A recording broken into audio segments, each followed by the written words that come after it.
Hello दोस्तों, अभय defence में आप सभी का स्वागत है। आज हमारी ये पॉलिटी का 9th लेक्चर है और थोड़ा-सा डिले हो गया क्योंकि कुछ टेक्निकल इश्यूज़ थे और कुछ वर्कलोड थोड़ा ज़्यादा था। लेकिन हाँ, ये ज़रूर कहेंगे कि पॉलिटी हमारी खत्म हो जाएगी। ऑलमोस्ट 4 से 5 लेक्चर और बचे हैं जो इसी वीक में ही मतलब जो नेक्स्ट संडे आएगा उससे पहले ही लगभग खत्म हो जाएगा ऑलमोस्ट। ठीक है? तो इस तरह से हम इसको खत्म कर देंगे। जो लोग नए हैं उन्हें हम इंट्रोड्यूस करा देते हैं कि ये हमारा पॉलिटी का 9th लेक्चर है अंडर द ज़िद batch for CDS and CAPF aspirants जो भी प्रिपेयर कर रहे हैं। हमने ज़िद बैच में आपको जो कंप्लीट सिलेबस है उसको कंप्लीट कराने का कमिटमेंट लिया है और वी विल कंप्लीट। ठीक है? और साथ में अगर आप नए हैं तो आप हमारे पॉलिटी के कंप्लीट सिलेबस में इंग्लिश, मैथ और जीएस तीनों ही होगा। ठीक है? और अगर आप नए हो तो आप हमारे पॉलिटी के जो पहले के 8 लेक्चर हैं उनको जा कर के देख लीजिए। तो आपको ये वीडियो और अच्छे से समझ में आएगी, अदरवाइज चीज़ें बहुत रैंडम लगेंगी। ठीक है? और आज हमारी पॉलिटी की लेक्चर का जो शुरुआत है वो इमरजेंसी प्रोविजन से हो रहा है और साथ में हम अमेंडमेंट्स भी पढ़ेंगे जो कॉन्स्टिट्यूशन के अमेंडमेंट है। ठीक है? तो ज़्यादा डिले ना करते हुए हम शुरू करते हैं। साथ में मैं एक चीज़ और बताना चाहूँगा कि कई लोगों का मेरे पास मैसेज आया, मेरे पास ऑलमोस्ट 3 से 4 ही लोगों का मुझे पता चला है ये बात। और मैंने बाद में मैसेज भी डाला कि अगर आपको लग रहा है कि आपके रिजल्ट में, टेस्ट में, ठीक है, जो हम टेस्ट ले रहे हैं, जो लोग नए हैं हम उन्हें ये भी बताना चाहते हैं कि हम जो आपको यहाँ पे टॉपिक पढ़ा रहे हैं, ठीक है, इस टॉपिक को यहीं पे ख़त्म नहीं कर रहे हैं, हम इसका आपको एक टेस्ट भी दे रहे हैं। साथ में हमने एक पीवाईक्यूज एज नाम से सीरीज चलाई है और इस सीरीज में हम क्या करते हैं, हम मिक्सअप में पॉलिटी के, ज्योग्राफी के आपको जैसे जैसे जीएस होता जाएगा वैसे वैसे उनके मिक्सअप में 7 क्वेश्चन देंगे। डेली हम 7 क्वेश्चन देते हैं और अगर डेली के 7 क्वेश्चन है और मान लीजिए आपका एग्जाम 150 दिन दूर है तो आप अंदाजा लगा सकते हैं आप 1000 के आसपास क्वेश्चन पीवाईक्यूज लगा चुके होंगे। और इतने पीवाईक्यूज लगाने का मतलब है थॉरली आपने कई बार पीवाईक्यूज लगा दिया, इसका मतलब है कि आपकी प्रिपरेशन बहुत सॉलिड हो गई। तो हम की प्रैक्टिस पे भी बहुत ज़्यादा ध्यान दे रहे हैं। ठीक है? तो ये हमारा पूरा अप्रोच है। ठीक है? एक दिन में हम अलग से टॉपिक वाइज तो टेस्ट ले ही रहे हैं, जैसे मान लीजिए इमरजेंसी प्रोविजन हमने कराया, इमरजेंसी पे जितने भी आपके क्वेश्चन हैं हम एक टेस्ट बनाएंगे तो उस टेस्ट के थ्रू आपका इमरजेंसी प्रोविजन पूरी तरीके से रिवाइज हो जाएगा दोबारा। ठीक है? तो ये हमारा तरीका है, अप्रोच है हमारा। एक टॉपिक, ठीक, एक टॉपिक हमने लेक्चर दिया, उसको कंप्लीट किया, उसके बाद हमने उसके नोट्स दिए रिवाइज करने के लिए। ठीक है? और इस नोट्स में भी याद रखिए आप अपना नोट्स इससे नहीं बनाएंगे, आपको इसी नोट को ही पढ़ना है, नोट्स को ही पढ़ना है। मैंने इसको पहली पहली बार भी कई बार बता चुका हूँ, ये सारे डाउट्स आप लोगों के दिमाग में चल रहे हैं और आप लोग उनको गलत फॉलो कर रहे हो। ठीक है? आपको याद रखना है, आपको इन्हीं नोट्स को ही पढ़ना है। आप मानेंगे नहीं, 600 से 700 की लक्ष्मीकांत होती है और हमारे नोट्स के जो खत्म हो जाएंगे अभी वो 70 टू 80 पेजेस में खत्म हो जाएंगे। तो ये अपने आप लक्ष्मीकांत के नोट्स हैं और आप इनका नोट्स बनाने जाओगे तो इनके नोट्स आपको नहीं बनाना है। हाँ, नोट्स आपको बनाने हैं लेकिन अभी नहीं, कब बनाने हैं, जब आप इन नोट्स को थोरली कई बार रिवाइज कर लीजिएगा, मतलब 6 से 7 बार रिवाइज कर लीजिएगा। आप इसके हर एक पेज से रूबरू हो जाएंगे, आपको हर एक पेज का कोना कोना याद हो जाएगा। तब आप एग्जाम से 1 महीना पहले इस चीज को देखिए, नोट्स को दोबारा जा करके कि कौन सा टॉपिक आपको टफ लग रहा है, जिसमें आपको समझ में नहीं आ रहा, तो उस टॉपिक का या उस पर्टिकुलर इशू का या फैक्ट का आप अपने एक पेपर में नोट्स बना लीजिए। ठीक है? तो ऐसे आप कम चीज़ों को नोट्स बनाएँगे, ऐसे आप नोट्स बनाए जाएँगे तो ये 70-80 पेज को आप कॉपी कर डालोगे, क्योंकि इसमें सारी चीज़ें बहुत इम्पोर्टेंट ही मैंने डाली है। अगर मैंने 70-60 पेज, 600 पेज, 700 एंड 600 पेज की लक्ष्मीकांत को कंसाइज़ करके 70-80 पेज में लाया है, वो भी इतने बड़े-बड़े फ़ॉन्ट जो कोई रखता नहीं है। इसका मतलब है मैंने बहुत बहुत मतलब इम्पोर्टेंट चीज़ें ही डाली हैं। ठीक है? तो आप अपनी मेहनत को डुप्लीकेशन मत कीजिए, मेहनत का डुप्लीकेशन मत कीजिए। ठीक है? हमारा सजेशन आपसे यही रहेगा। पता नहीं ये क्या होने लगा है। ठीक है? डुप्लीकेशन मत कीजिए मेहनत का अपनी।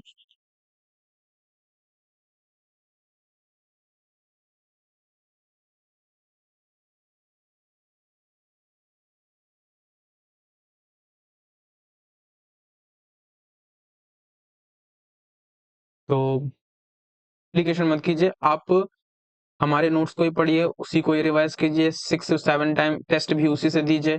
तो जैसे ही आपको टॉपिक हम कवर करा रहे हैं, आप उसको नोट्स को रिवाइज कीजिए। नोट्स को रिवाइज करने के बाद आप थोरली जब आपको रिवाइज हो जाए, आपको लग रहा है कि आपको कॉन्फिडेंस आ गया है उस पर्टिकुलर टॉपिक पे, तब आप उसका एक टेस्ट जो हम डालेंगे, टेस्ट देना है। और जब सारे टॉपिक लेक्चर खत्म हो जाए तो PYQH जो हम डेली डालते हैं उसको अटेम्प्ट करना शुरू कीजिए। अगर आपके बैकलॉग पूरे हो जाएं तो आप देखेंगे आपकी तैयारी पॉलिटी से ऑलमोस्ट, आप मानेंगे नहीं, मैं यहीं पे ही आपके ऑलमोस्ट पॉलिटी के खुद ऑलमोस्ट 700 to 800 क्वेश्चंस को करा दूंगा पॉलिटी के। ये बहुत बहुत ज़्यादा है, लगभग ये खुद में इनफ है। ठीक है, तो इतना याद रखिए, अगर हमने रिस्पॉन्सिबिलिटी ली है तो हमें पता है कि क्या चीज़ इंपॉर्टेंट है, हम वही कर रहे हैं और आपको बस क्या करना है, आंख मूंद करके उसे फॉलो करना है। ठीक है, अगर आपको पेपर क्लियर करना है, बहुत लोग यही गलती कर रहे हैं, वो प्रोसेस को सही से फॉलो नहीं कर रहे हैं। वो क्या कर रहे हैं, लेक्चर को बस देख रहे हैं और उसी से नोट्स बना रहे हैं, हमारे नोट्स को फॉलो ही नहीं कर रहे हैं। ठीक है, और रिवीजन भी नहीं कर रहे हैं, डायरेक्ट टेस्ट दे दे रहे हैं। कुछ लोग टेस्ट दे ही नहीं रहे हैं। तो भैया ऐसे कुछ नहीं होने वाला है, ऐसे आपको कुछ नहीं मिलेगा।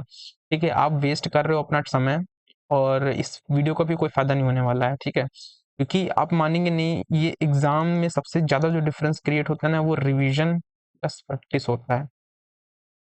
और रिवीजन के लिए हमारे नोट्स बहुत इनफ हैं, आप अपनी मेहनत मत कीजिए, नंबर वन। प्रैक्टिस के लिए हम आपको टॉपिक वाइज टेस्ट दे रहे हैं। इस टेक्स्ट की बहुत वैल्यू है, समझ रहे हैं आप, इसकी वैल्यू समझिए और इन्हें दीजिए। मार्क्स कम आ रहे हैं, मुझे डायरेक्टली आप DM कीजिए टेलीग्राम पे, मैं रिजॉल्व करूंगा, मैं बताऊंगा कि क्या प्रॉब्लम है।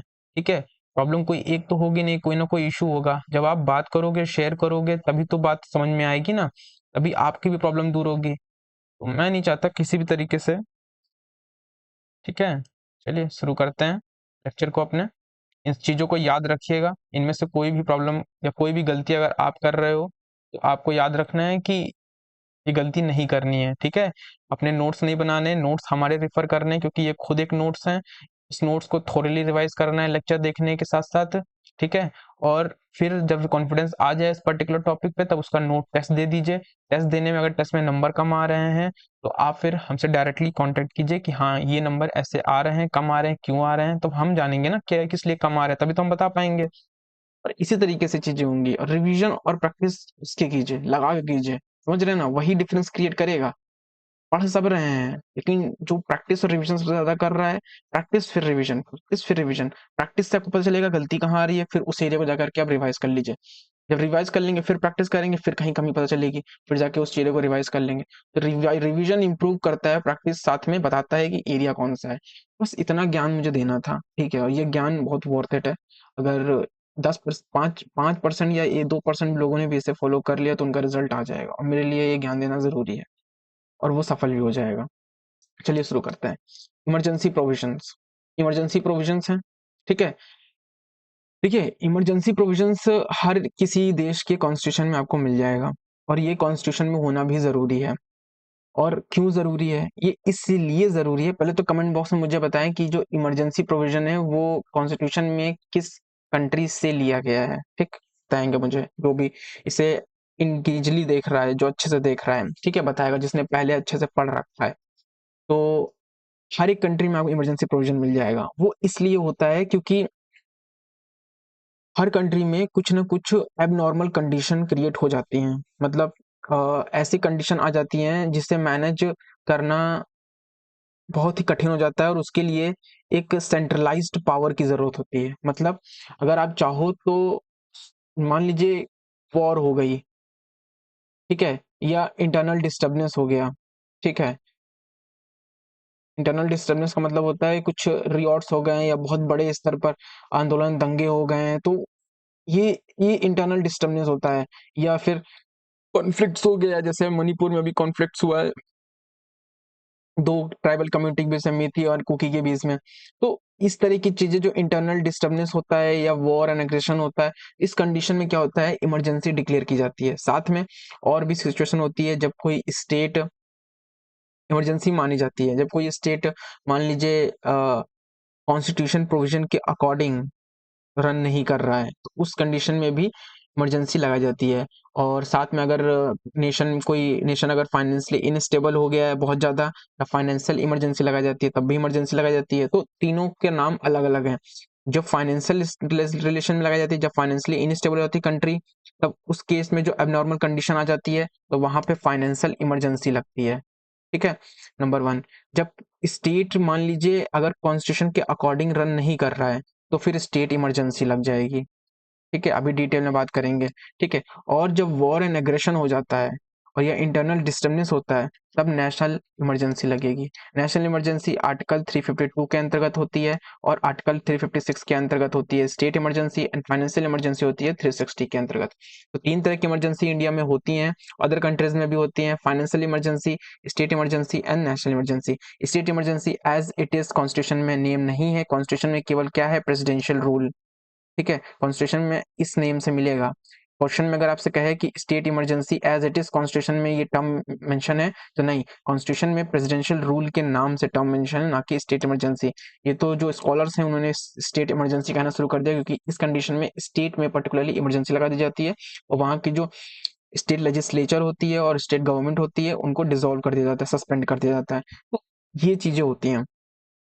ठीक है, तो किनके क्या-क्या हैं मैंने बता दिया है, और ये तीनों ही एबनॉर्मल कंडीशन में आता है। फाइनेंशियली अगर एबनॉर्मल कंडीशन है तो लग जाएगा फाइनेंशियल इमरजेंसी। स्टेट में कुछ एबनॉर्मल कंडीशन हो रही है, मान लीजिए कॉन्स्टिट्यूशन के अकॉर्डिंग नहीं चल रहा है, जो law law law of the land है या लॉ एंड ऑर्डर है उसका फॉलो नहीं हो रहा। जैसे मणिपुर में भी लॉ लॉ एंड ऑर्डर का फॉलो कहाँ हो रहा था, वहाँ के चीफ मिनिस्टर चाह करके भी उस कॉन्फ्लिक्ट को कंट्रोल नहीं कर पा रहे थे। मतलब कॉन्स्टिट्यूशन के अकॉर्डिंग, लॉ के अकॉर्डिंग काम हो ही नहीं रहा था। सब कोई अपने आप को कानून से, लॉ से बड़ा समझ करके जो है कॉन्फ्लिक्ट में लगा रहा था, अपने हाथों में हथियार उठा ले रहा था। तो वहां पे क्या हो रहा था, लॉ सुप्रीम नहीं हो रहा था, वहां पे लोग ही जो है दंगे उंगे करने लगे। तो ऐसी कंडीशन में स्टेट इमरजेंसी मतलब प्रेसिडेंशियल रूल लगना जरूरी था। तो मणिपुर में प्रेसिडेंशियल रूल लग गया और अभी भी लगा हुआ है। ठीक है, तो ऐसी कंडीशन में प्रेसिडेंट रूल लगता है। बाकी नेशनल इमरजेंसी तो वॉर के समय में होता ही होता है। ठीक है, तो ये चीज याद रखिएगा। चलिए आगे चलते हैं। तो ये सारी एबनॉर्मल, किसी भी एबनॉर्मल कंडीशन में होता क्या है कि इमरजेंसीज लगती हैं, और 3 तरह की इमरजेंसी लगती हैं जिसमें हमने बात कर लिया है। इसी के बारे में ही अब अंदर हम पढ़ेंगे, और कॉन्स्टिट्यूशन में भी इन्हीं तरह की कंडीशन से में निपटने के लिए 3 तरह की इमरजेंसी बनाई गई हैं। तो होता क्या है, Indian constitution grant the union government को, स्टेट गवर्नमेंट को नहीं, यूनियन गवर्नमेंट को extraordinary power to address the critical और एबनॉर्मल सिचुएशन इफेक्टिवली। जो एबनॉर्मल सिचुएशन होती है उसे इफेक्टिवली एड्रेस करने के लिए क्या करता है, यूनियन गवर्नमेंट को पावर दिया है कॉन्स्टिट्यूशन ने। क्या पावर दिया है कि वो क्या कर सकता है, इमरजेंसी डिक्लेयर कर सकता है। ये तीनों तरह की इमरजेंसी यूनियन जो गवर्नमेंट है, मतलब मोदी जी हैं, वो डिक्लेयर कर सकते हैं। ठीक है, अब इसका जो इमरजेंसी डिक्लेयर होती है, इसमें सबसे बड़ा पता है क्या होता है, इंडिया का जो पॉलिटिकल स्ट्रक्चर है ना, वो पूरी तरीके से चेंज हो जाता है। मतलब आपने देखा कि यूनियन गवर्नमेंट के पास पावर है, वही डिक्लेयर करेगी इन तीनों में से किसी भी इमरजेंसी को, अगर सिचुएशन वो पाएगी। ठीक है, पाएंगे अगर वो। तो होता क्या है, मैंने जैसे पहले ही कहा कि इमरजेंसी के समय में जो स्टेट होता है वहां पे चीजें मैनेज करने के लिए, मतलब इमरजेंसी सिचुएशन को मैनेज करने के लिए हमें एक सेंट्रलाइज्ड रूल चाहिए।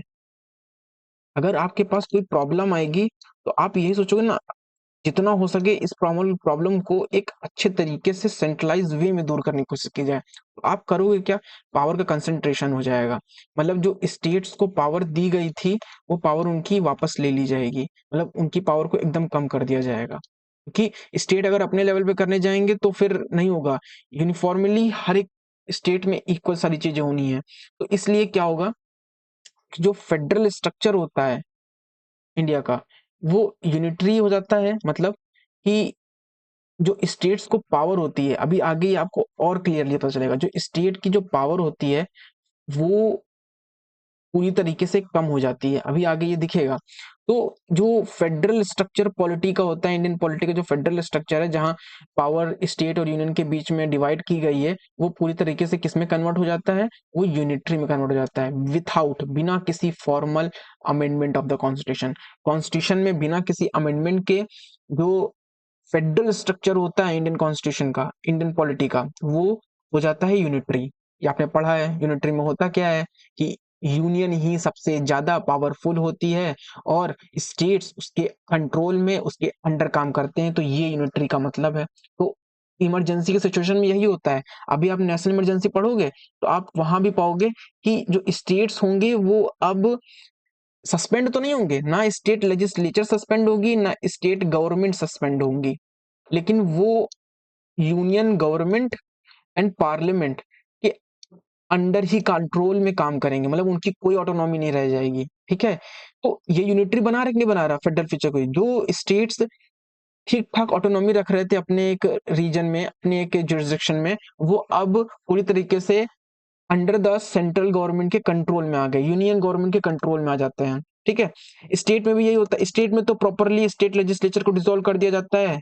पार्लियामेंट चाहे तो उसे डिसॉल्व, प्रेसिडेंट चाहे तो उसे डिसॉल्व कर भी सकता है और सस्पेंड भी कर सकता है, और गवर्नमेंट तो सस्पेंड हो ही जाती है, जो स्टेट गवर्नमेंट जहां पे प्रेसिडेंशियल रूल लगता है। तो ये तो ऑलरेडी देखो फेडरल स्ट्रक्चर को उस पर्टिकुलर स्टेट में यूनिटरी बना देता है। तो यहाँ पे भी स्टेट की पावर कम हो जा रही है। ठीक है, और फाइनेंशियल इमरजेंसी में भी यूनियन क्या करेगा, स्टेट्स को फिस्कल ऑटोनॉमी जो स्टेट्स की होगी, मतलब वो जितना चाहे उतना खर्च कर सकते थे, वो अब कम हो जाएगी। मतलब उन्हें सेंटर से पहले पूछना पड़ेगा, सेंट्रल गवर्नमेंट से, कि हम ये रुपए दे सकते हैं नहीं दे सकते हैं, हम ये चीज खरीद सकते हैं कि नहीं खरीद सकते हैं। जो स्टेट गवर्नमेंट फाइनेंशियली इंडिपेंडेंट थी, पहले फाइनेंशियल ऑटोनॉमी थी उसके पास, लेकिन जब financial emergency central government declare कर देगी, प्रेसिडेंट डिक्लेयर कर देंगे, तो स्टेट्स को इन सब चीजों के लिए भी, फाइनेंशियल मैटर के लिए सेंट्रल गवर्नमेंट से पूछना पड़ेगा। तो वहां उनकी ऑटोनॉमी खत्म हो गई ना, वो अब कंट्रोल में आ गए ना फाइनेंशियल स्फेयर में यूनियन गवर्नमेंट के। तो दैट्स व्हाई ये कहा जाता है कि यूनिटरी हो गया। ये तीनों तरह की इमरजेंसी क्या करती हैं, फेडरल स्ट्रक्चर जो पॉलिटी का इंडिया का है उसे यूनिटरी बना देती हैं, बिना किसी formal amendment of the constitution. तो इस चीज को याद रखिएगा। And central government become the all powerful and state go into completely the under the state government, central government के कंट्रोल में। ठीक है, ये तीनों इमरजेंसी आपको पता है ना। नेशनल इमरजेंसी, दो तरह की इमरजेंसी नेशनल इमरजेंसी में है, एक है national emergency external, national emergency internal. External में क्या है, वॉर या फिर एक्सटर्नल एग्रेशन से होगा, दोनों में डिफरेंस। एक्सटर्नल एग्रेशन मान लीजिए, ठीक है, अभी आपको दिखेगा, ये है war, external aggression and arm rebellion. ये तीन बेसिस पे नेशनल इमरजेंसी डिक्लेयर होगी। ठीक है, ये रिटर्न बाय द वॉर, अगर वॉर हो रही है, एक्सटर्नल एग्रेशन हो रहा है, ये आर्म रेबेलियन हो रहा है, ये इंटरनल है। जो मैंने बोला ना, ये इंटरनल है। तो इंटरनल बेसिस पे जो नेशनल इमरजेंसी डिक्लेयर होती है, वो अगर आर्म्ड रेबेलियन हो जाता है तो। आर्म्ड रेबेलियन का मतलब ये है कि मान लीजिए बहुत बड़ी संख्या में लोगों ने गवर्नमेंट के अगेंस्ट, स्टेट के अगेंस्ट हथियार उठा लिया है और वो अब गवर्नमेंट के अगेंस्ट जाने वाले हैं, तो ये रेबेल कर गए हैं। ठीक है, तो आर्म्ड रेबेलियन, हथियार के साथ रेबेल हो गए हैं स्टेट के अगेंस्ट। एक्सटर्नल क्या मतलब, बाहरी। तो बाहरी क्या है, इंटरनल मतलब अंदर ही, अंदर के लोग ही रेबल कर गए, अंदर के लोग ही जो है कुछ एबनॉर्मल सिचुएशन क्रिएट कर रहे हैं। वॉर एक्सटर्नल मतलब बाहर के लोग, बाहर कोई दूसरा देश वॉर कर रहा है, ये एक्सटर्नल एग्रेशन हो रहा है। पाकिस्तान मान लीजिए एक्सटर्नली एग्रेशन कर रहा है बॉर्डर पे, ठीक है, अंदर तो नहीं आया, अटैक तो उसने नहीं किया है, वॉर तो नहीं हो रही है, लेकिन एग्रेशन लगातार कर रहा है, तो इमरजेंसी डिक्लेयर हो सकती है। ठीक है, तो इन कंडीशन से डिक्लेयर होती है। ठीक है, प्रोविजन देख लीजिए कॉन्स्टिट्यूशन में, किस प्रोविजन में, तो ये पार्ट 12 में है, सॉरी 7 में है, फ्रॉम आर्टिकल 52 टू 30, 352 टू 360। अभी देख रहे हैं 352 360 इतना एक्सटेंशन है। ठीक है, तो यहां से यहां तक की आर्टिकल का एक्सटेंशन देख लीजिएगा, किस पार्ट में है इमरजेंसी देख लीजिएगा। ये पूछ सकता है और ये पूछता है। मैं अभी पीवाईक्यू दूंगा तो आप देखिएगा ये स्टेटमेंट होगा ऑप्शन में कि कितने से कितने तक का, किस पार्ट में है इमरजेंसी प्रोविजन और कितने से कितने तक का इनका एक्सटेंशन है।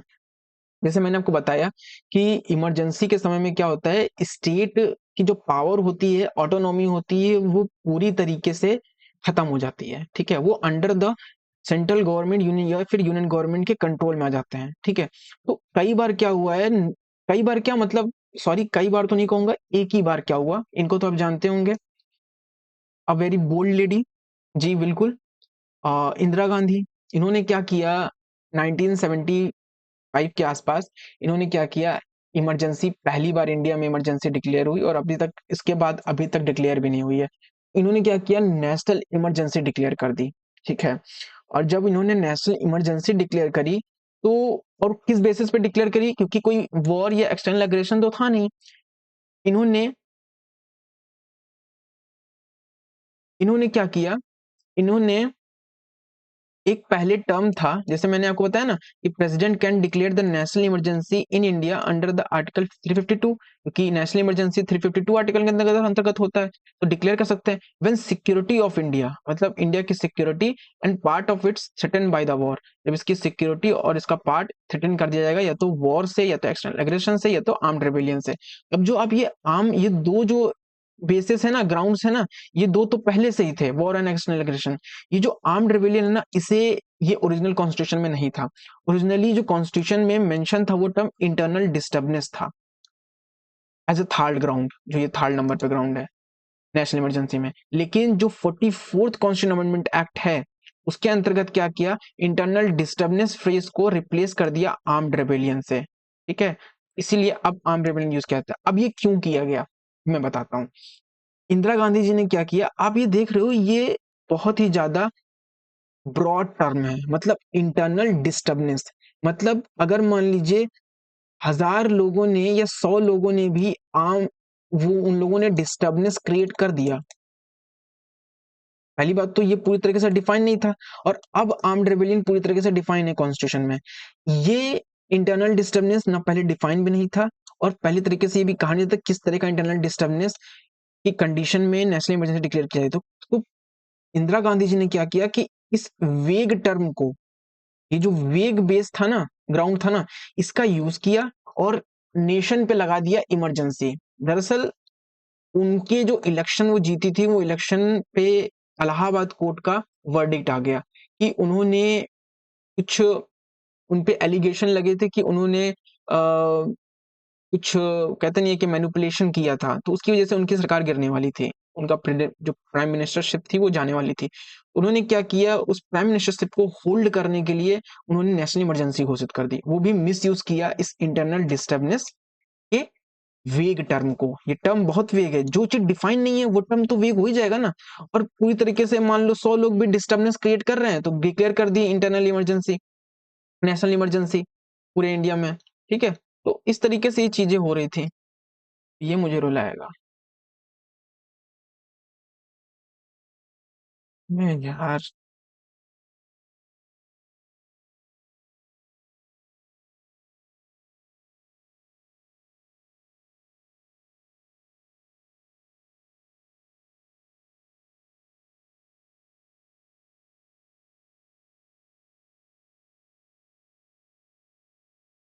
ठीक है, तो इस तरीके से ये होगा।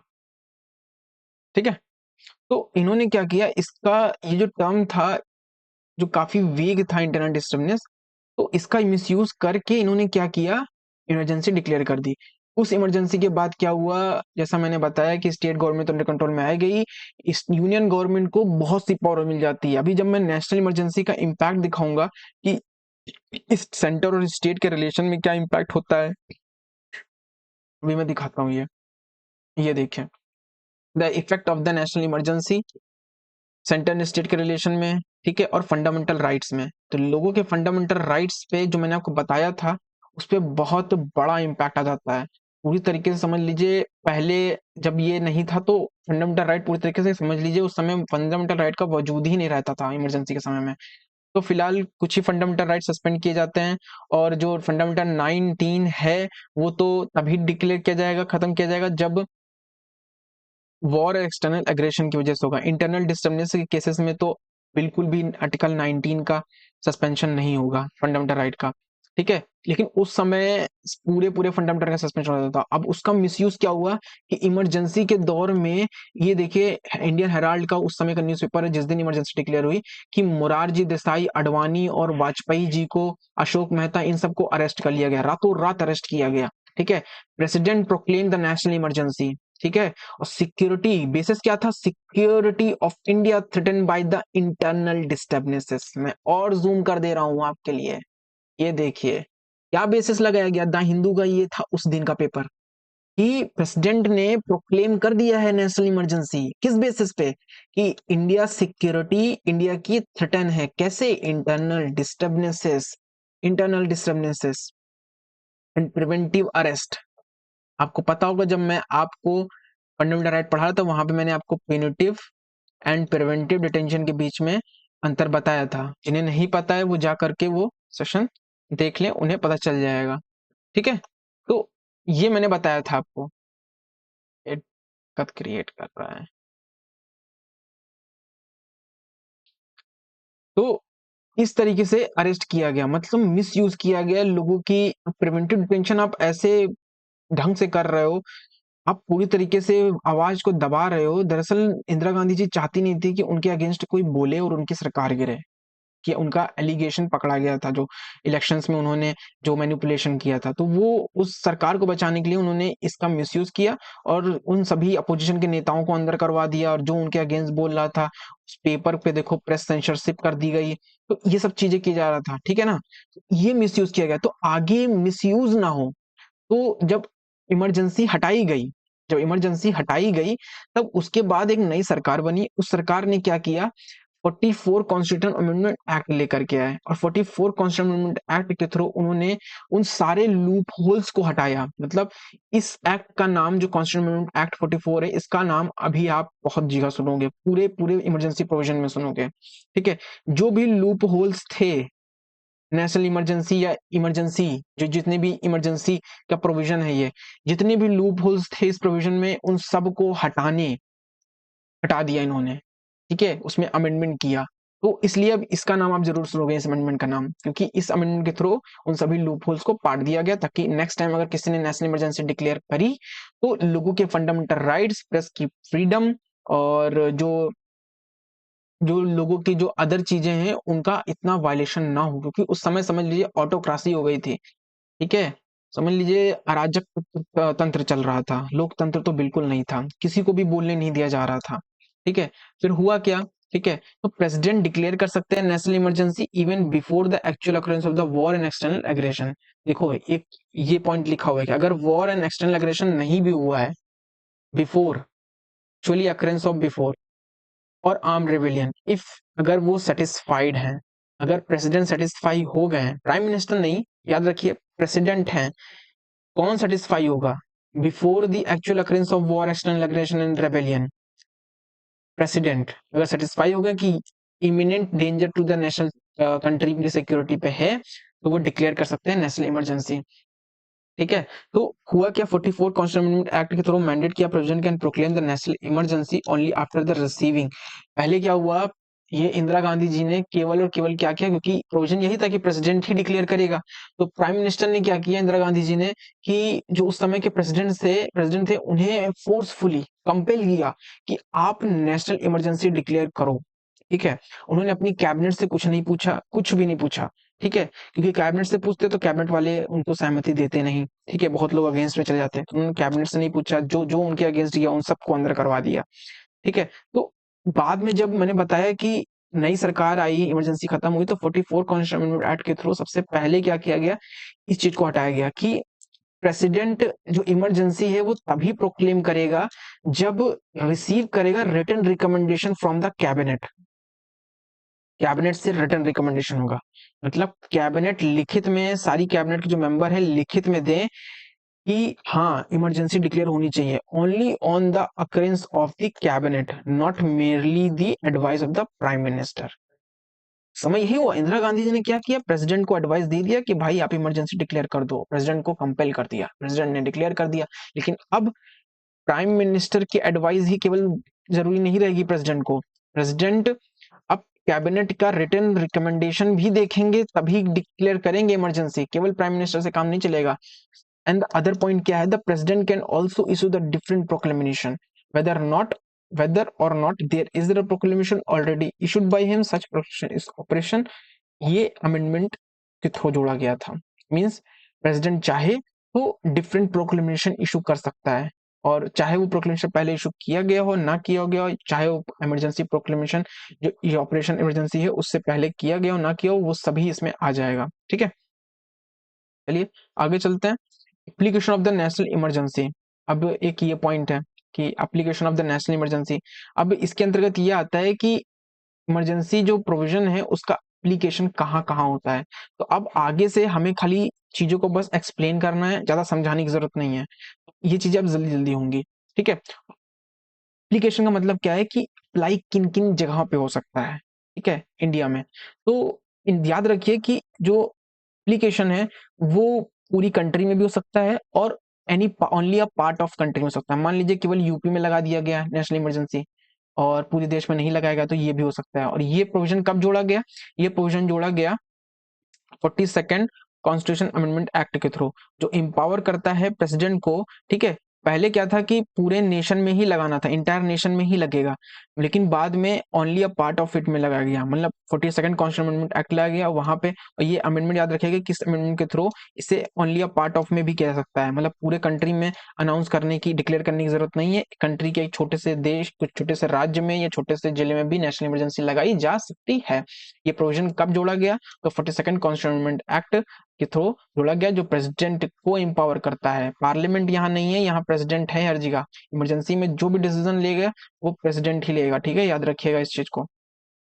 तो प्रेसिडेंट को लिमिट करता है कि नेशनल इमरजेंसी को specific part of the nation में वो कर सकता है, ठीक है। तो याद रखिएगा कि इंटायर नेशन में हो सकता है और ओनली पार्ट ऑफ में भी हो सकता है। और ओनली पार्ट ऑफ वाला प्रोविजन किससे जुड़ा है? 42nd कॉन्स्टिट्यूशन अमेंडमेंट एक्ट, जो प्रेसिडेंट को एम्पावर करता है कि किसी एक कोने में भी ना कर सकते हैं। जुडिशियल रिव्यू, जुडिशियल रिव्यू का मतलब क्या है कि मान लीजिए नेशनल इमरजेंसी प्रोक्लेम हो गई, तो क्या उसको कोई पर्सन चैलेंज कर सकता है कोर्ट में कि भाई ये इमरजेंसी गलत लगी है, कोर्ट में ले जाए, सुप्रीम कोर्ट में चला जाए?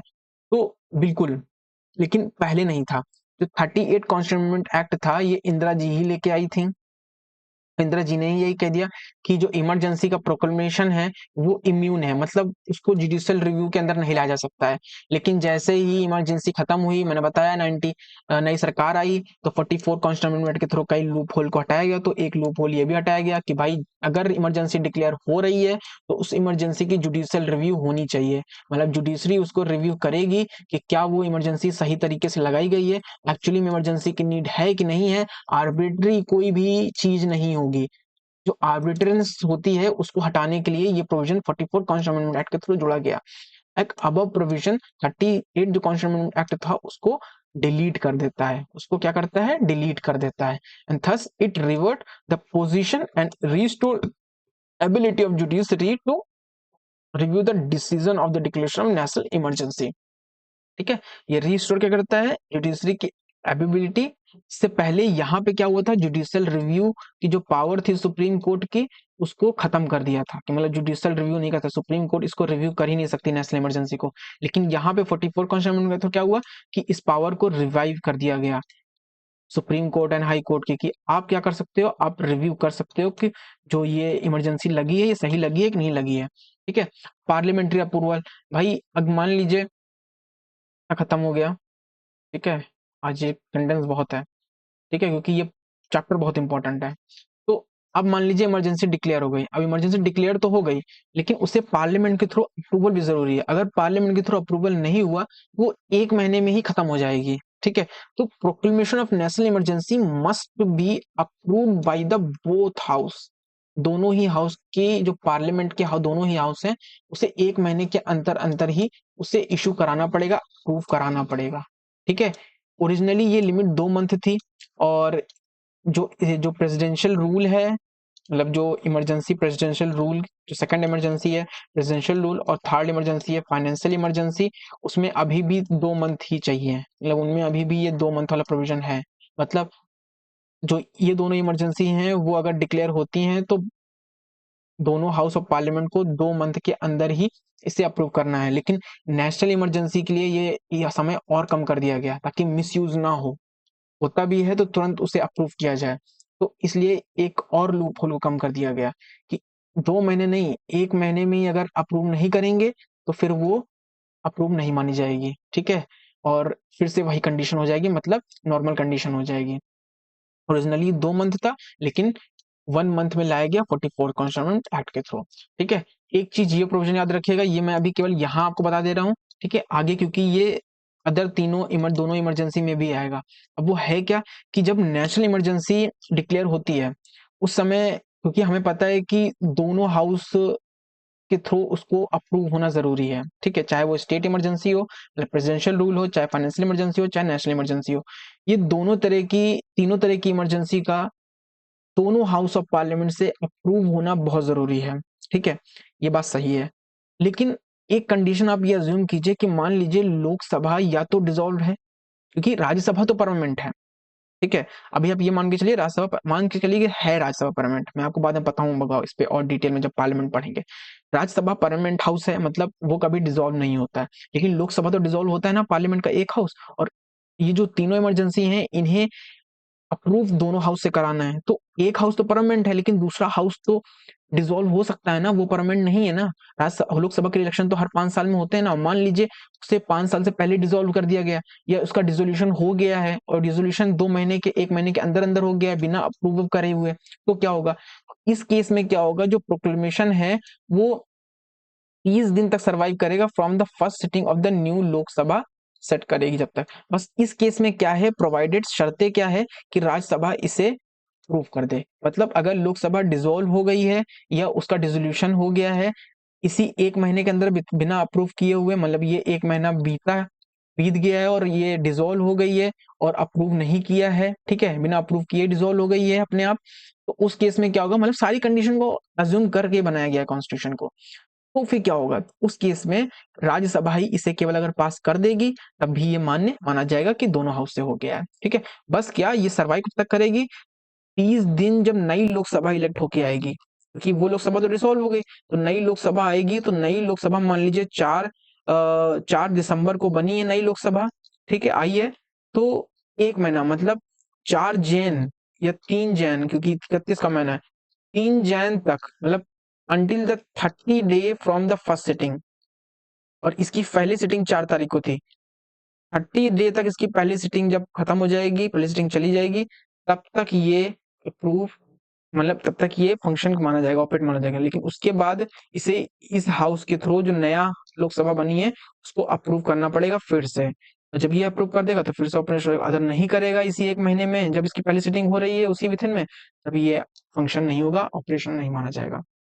जो ये अप्रूव करते हैं, both house of the parliament approve होना चाहिए, तो ये अप्रूव कैसे होना चाहिए, इमरजेंसी जो प्रोक्लेमेशन है कंटिन्यूएशन, मतलब इसका कंटिन्यूएशन का जो प्रोक्लेमेशन है उससे अप्रूव होना चाहिए either house of the parliament by special majority, bye either house of the parliament, दोनों हाउस जो पार्लियामेंट के हैं उस पे स्पेशल मेजोरिटी होना चाहिए। और स्पेशल मेजोरिटी क्या है, मतलब स्पेशल मेजोरिटी का मतलब है कि 50% of the total membership of the house, मतलब जो 50% मेंबरशिप है हाउस के, मान लीजिए हाउस में 100 मेंबर्स हैं, 100 MPs हैं, तो इस 100 MPs में से, मतलब उसकी टोटल जो मेंबरशिप है वो 100 है, तो इसमें से 50 जो MPs हैं वो इसे क्या करें, वोट करें, अगर 50 एमपी ने वोट करें तो स्पेशल मेजोरिटी से ये अप्रूव हो जाएगी, अदरवाइज ये अप्रूव नहीं होगी। साथ में 50% ऑफ द टोटल मेंबरशिप तो अप्रूव करना ही पड़ेगा, साथ में majority of not less than 2/3 of the member of the that house present in a voting. मान लो उस समय 70 लोग ही एग्जिस्ट कर रहे थे, ठीक है, ये तो टोटल स्ट्रेंथ हो गई, 100 लोग थे, 100 में से मान लो 30 लोग एब्सेंट थे, 70 ही है, तो इस 70 में भी जो लोग प्रेजेंट हैं वोटिंग में, ठीक है, हाउस में प्रेजेंट है मेंबर, क्योंकि टोटल स्ट्रेंथ तो 100 है, उसका तो हमने 50% निकाल लिया, 50 निकाल लिया, लेकिन कह रहे हैं कि जितने एग्जिस्ट कर रहे हैं, मतलब जो एब्सेंट हैं उसको छोड़ करके जो अभी प्रेजेंट है वोटिंग में, उनका 2/3 भी वोटिंग में मेजोरिटी होनी चाहिए, ठीक है, इसकी बात हो रही है। ये 2/3 भी ऑलमोस्ट 50 या 50 प्लस के आसपास जा रहा है, जब 70 को आप 3 से डिवाइड करोगे तो आपको पता चल जाएगा कि कितना पार्ट में आ रहा है, ठीक है, तो नीचे दूनी 6, 3 दूनी 6 और एक 5 आ जाएगा, तो 9, ऑलमोस्ट 5 के आसपास, 95, तो 30 30 30 60, तो 30 60 के आसपास आपको जाएगा। गलत है क्या, 29 30 30 60, चलो ऑलमोस्ट 50 प्लस ही जाएगा, मतलब इससे ज्यादा ही होगा ये, ठीक है, इससे ज्यादा ही होगा ये, तो ये ध्यान रखिएगा, तो स्पेशल मेजोरिटी के थ्रू होना चाहिए, और स्पेशल मेजोरिटी में ये दोनों कंडीशन लगनी चाहिए, ठीक है, कि 50% टोटल मेंबरशिप जो हाउस के हैं वो भी एग्जिस्ट करते हो, वो भी मेजोरिटी से वोट में पास हो, साथ में जो मेंबर प्रेजेंट है वोटिंग में वो भी ऑलमोस्ट 2/3 मेंबर, उसके भी 2/3 मेंबर क्या करें, वोटिंग करें। और ये जो स्पेशल, इससे पहले अभी जो ये स्पेशल मेजोरिटी वाला डाला गया ना, इतना कॉम्प्लेक्स कि इतने लोगों से पास होना ही चाहिए इसको, ये पहले नहीं था, पहले सिंपल मेजोरिटी से हो जाता था। ठीक है, अर्लियर रेजोल्यूशन पास होता था सिंपल मेजोरिटी से other house of the parliament. ठीक है, लेकिन ये 44, मैंने बोला ना 44 सारे लूप होल को उसने हटा दिया। मतलब बहुत बैरियर्स लगा दिए कि जल्दी से कहीं ना कहीं नेशनल इमरजेंसी इंप्लीमेंट होना या उसका डिक्लेरेशन कहीं से ना कहीं से रुक ही जाएगा। तो इतना इतना बड़ा वो लगा दिया है कि स्पेशल मेजोरिटी होनी चाहिए। और किसी भी हाउस में, किसी भी गवर्नमेंट में बहुत से लोग हो सकते हैं कि वो एग्री ना हो। ठीक है, तो इसलिए बैरियर्स लगाए गए हैं। ये तो पहले स्पेशल मेजोरिटी नहीं था, सिंपल मेजोरिटी से ही हो सकता था, जैसे ऑर्डिनरी लॉ में होता है। ठीक है, लेकिन ये अभी जोड़ दिया गया है special majority 44 constitution amendment act के थ्रू। ठीक है, अब ये duration of the national emergency क्या है? ड्यूरेशन ऑफ नेशनल इमरजेंसी का मतलब ये है कि कितने समय तक इमरजेंसी रहेगी। ठीक है, जब हमें ये पता चल गया कि इमरजेंसी किस किस एरिया में रहेगी, कितनी जगह पे रहेगी, अप्रूव कैसे होगी, ये पता चल गया, तो अभी ड्यूरेशन की भी जानना जरूरी है कि नेशनल इमरजेंसी का ड्यूरेशन क्या है, कब तक इमरजेंसी रहेगी।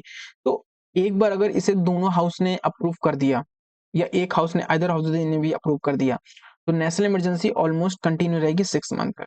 बस कंडीशन ये है कि इसे हर 6 मंथ में एक्सटेंशन मिलता रहे, ये हर 6 मंथ बढ़ती रहेगी इनडेफिनिट पीरियड तक।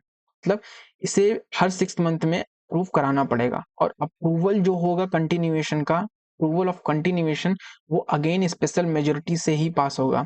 ठीक है, ये चीज याद रखिएगा। और ये प्रोविजन जोड़ा गया है 44 कॉन्स्टिट्यूशन एक्ट के थ्रू। क्या है? अप्रूव होगा both house of the parliament national emergency, और कंटिन्यू रहेगा 6 मंथ तक, 6 मंथ तक कंटिन्यू रहेगी। ठीक है, और this provision was added and can be extended to indefinite period. 6 month तक रहेगा, और 6 मंथ से करते करते आप 3-4 साल कर सकते हो, मतलब हर 6 महीने बढ़ाते जाओगे तो ऐसे 3-4 साल तक चल सकती है। इंडेफिनिट पीरियड तक आप कंटिन्यू कर सकते हो। बस क्या है कि with the approval of the every 6 month, her 6 month से अप्रूवल आपको कराना पड़ेगा। और ये जो अप्रूवल वाला पोजीशन है कि इंडेफिनिट पीरियड तक आप कंटिन्यू कर सकते हो, ये अप्रूवल कराना पड़ेगा, ये 44 कॉन्स्टिट्यूशन एक्ट के थ्रू एडिट किया गया। और इससे पहले क्या था कि national emergency declare it till exist the union executive and government want. मतलब इससे पहले क्या होता था कि जो गवर्नमेंट थी, मतलब बार बार इनसे हर एक 6 महीने में, पहले 44 कॉन्स्टिट्यूशन अमेंडमेंट के पहले जो है, बार बार ये हर 6 महीने में अप्रूवल करवाने की जरूरत नहीं पड़ती थी पार्लियामेंट से। लेकिन अब हर 6 महीने में पार्लियामेंट से अप्रूवल कराने की आपको जरूरत पड़ेगी, अगर आप इनडेफिनिट पीरियड में रन करना चाहते हो। पहले क्या था?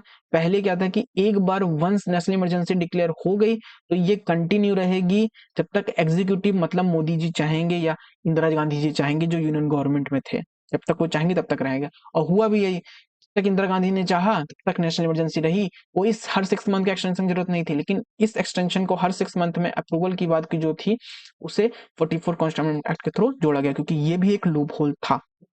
If the dissolution of the Lok Sabha take place during the period of the next 6 month, मतलब वही बात आ गई कि अगर मान लो लोकसभा डिसॉल्व कर गई बिना अप्रूव किए फर्दर कंटिन्यूएशन, तो वही बात होगी, इसे राज्यसभा द्वारा भी पास कर दिया जाना चाहिए इसी समय। और नई लोकसभा आती है तो उससे 30 दिन के अंतर्गत अपनी फर्स्ट मीटिंग में, फर्स्ट सिटिंग के 3 महीने के, मतलब 30 दिन के अंदर ही अंदर इसे दोबारा कंटिन्यूएशन, जो फर्दर कंटिन्यूएशन अप्रूवल है, जो रेजोल्यूशन, उसके थ्रू क्या करना चाहिए, उसके थ्रू इसे अप्रूव होना चाहिए। मतलब वही वाली कंडीशन यहाँ पे भी आ रही है जो यहाँ पे थी। जो ये वाली बात थी, ये वाला पॉइंट था, ये पॉइंट आपको हर जगह मिलेगा। ठीक है, यहाँ पे भी वही पॉइंट मिल रहा है कि अगर लोकसभा मान लो डिसॉल्व हो गई, ये जो हर 6 मंथ में अप्रूव करने की बात हो रही है, बिना अप्रूव करे हो गई है, तो राज्यसभा में अप्रूव होना चाहिए। उसी बीच अगर राज्यसभा अप्रूव कर देती है, तो जब तक ये रहेगा, जब तक नई लोकसभा इलेक्ट होकर के आए, उसकी फर्स्ट सीटिंग के लास्ट 30 दिन तक रहेगा। याद रखिएगा इस चीज को, मैं रिपीट इसीलिए कर रहा हूँ। अब revocation of the proclamation of the national emergency, revocation कैसे होगा? देखो, proclamation of the emergency can be revoke by the president at the any time by a subsequent proclamation. देखो, रिवोकेशन का मतलब ही यही है कि आप नेशनल इमरजेंसी को हटा सकते हो। मतलब कैसे हटा सकते हो? तो उसके रिवोकेशन की भी बात की है जो प्रोक्लेमेशन है। तो प्रेसिडेंट कभी भी चाहे तो रिवोक कर सकता है नेशनल इमरजेंसी को, और इसके लिए कोई उसे पार्लियामेंट से अप्रूवल करने की जरूरत नहीं है, ठीक है ना। इसके लिए पार्लियामेंट का अप्रूवल करने की जरूरत नहीं है। आपको इमरजेंसी प्रोक्लेम कर दी है आपने, तो उसको डिक्लेयर, जो उसका डिक्लेरेशन रेजोल्यूशन है, उसको पार्लियामेंट की अप्रूवल की जरूरत है। साथ में अगर आपने इमरजेंसी को एक्सटेंड किया है, एक्सटेंशन को जो, या फिर जो कंटिन्यूएशन का जो रेजोल्यूशन है, वो भी पार्लियामेंट से अप्रूव होना चाहिए। लेकिन मान लीजिए आप उसे रिवोक कर रहे हैं, उसी नेशनल इमरजेंसी को, मतलब उसको डिसकंटिन्यू कर रहे हो, तब तो आपको पार्लियामेंट की जरूरत ही नहीं है, आप सीधे तरीके से हटा दो। मतलब हटाना बहुत सरल है, ठीक है, और लेकिन लगाना बहुत कठिन है, और उसको लगाने से ज्यादा उसको कंटिन्यू करके रखना उससे ज्यादा कठिन है, क्योंकि हर 6 महीने में आपको पार्लियामेंट का, बहुत ज्यादा पार्लियामेंट का अप्रूवल चाहिए आपको, वो भी स्पेशल मेजोरिटी से।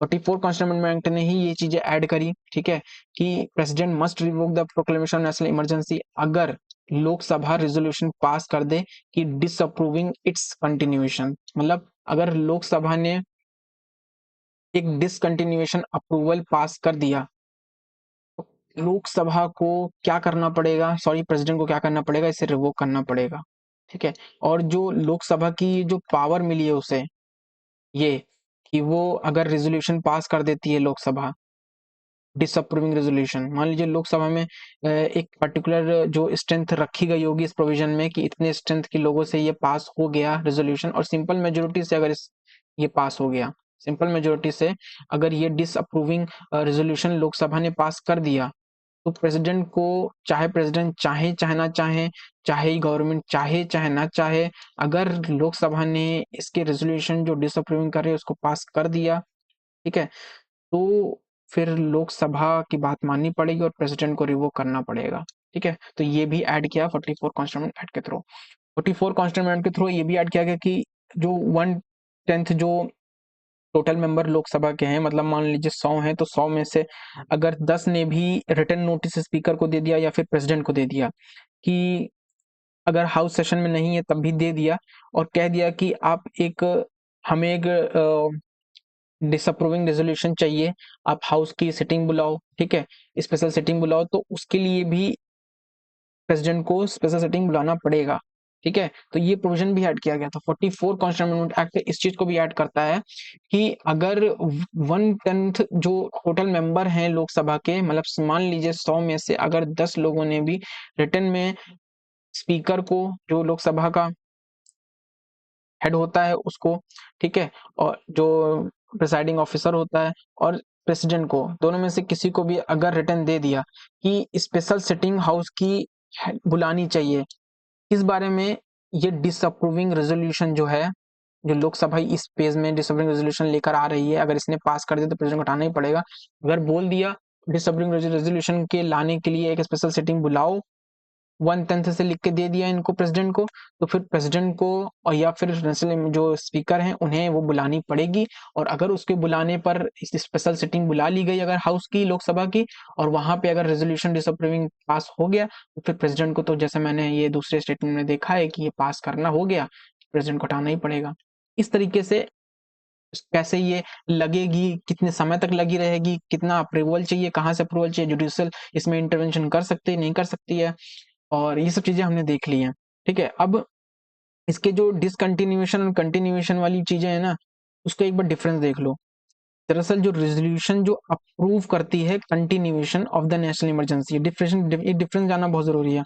मतलब जो भी रेजोल्यूशन नेशनल इमरजेंसी का अप्रूव करता है उसके कंटिन्यूएशन, मतलब एक बार नेशनल इमरजेंसी लग गई तो उसे नेक्स्ट 6 मंथ के लिए एक्सटेंड किया जा रहा है, तो ऐसा जो रेजोल्यूशन है वो पास होना चाहिए both house of the parliament, और वो भी स्पेशल मेजोरिटी से।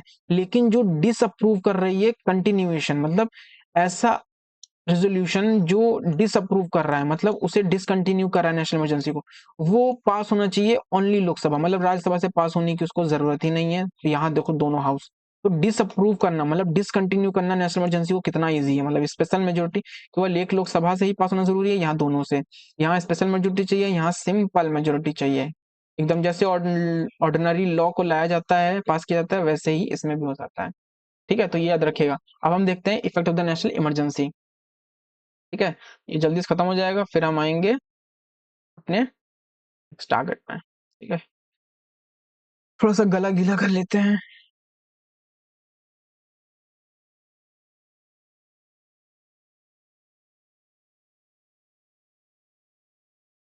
देखो effect of the national emergency है, इसमें क्या है कि आपको 3 लेवल पे इफेक्ट ऑफ नेशनल इमरजेंसी पढ़ना है। पहला क्या है, इसी तरह मैं पहले बता चुका हूँ कि सेंटर स्टेट रिलेशन, मतलब अगर इमरजेंसी डिक्लेयर होगी तो सेंटर और स्टेट का की रिश्तेदारी कैसे रहेगी, मतलब उनकी रिश्तेदारी कैसी रहेगी, उनकी रिश्तेदारी में खटास आ जाएगी, मतलब कि उनमें लड़ाई होने लगेगी, खटासुआ आ जाएगी, या फिर मिठास बनी रहेगी, तो उनका रिलेशन कैसा रहेगा, हम इस चीज को देखेंगे। ठीक है, साथ में लोकसभा और स्टेट लेजिस्लेचर असेंबली के साथ क्या होगा, मतलब उनकी उनका जीवन रहेगा कि उनको मार दिया जाएगा, मतलब ये सब चीजें रहेंगी कि नहीं रहेंगी। बाकी फंडामेंटल राइट के साथ क्या होगा, आपके फंडामेंटल राइट्स रहेंगे या नहीं रहेंगे, और रहेंगे तो कौन से रहेंगे, ये सब चीजों को हम इसमें देखेंगे। ठीक है, कि अगर इमरजेंसी डिक्लेयर होती है तो इन पे क्या इम्पैक्ट पड़ता है, इन पे क्या इफेक्ट पड़ता है। तो effect of the national emergency state और सेंटर के रिलेशन में क्या पड़ता है, क्योंकि सबसे पहला वही है ना, तो पहला वही देखते हैं।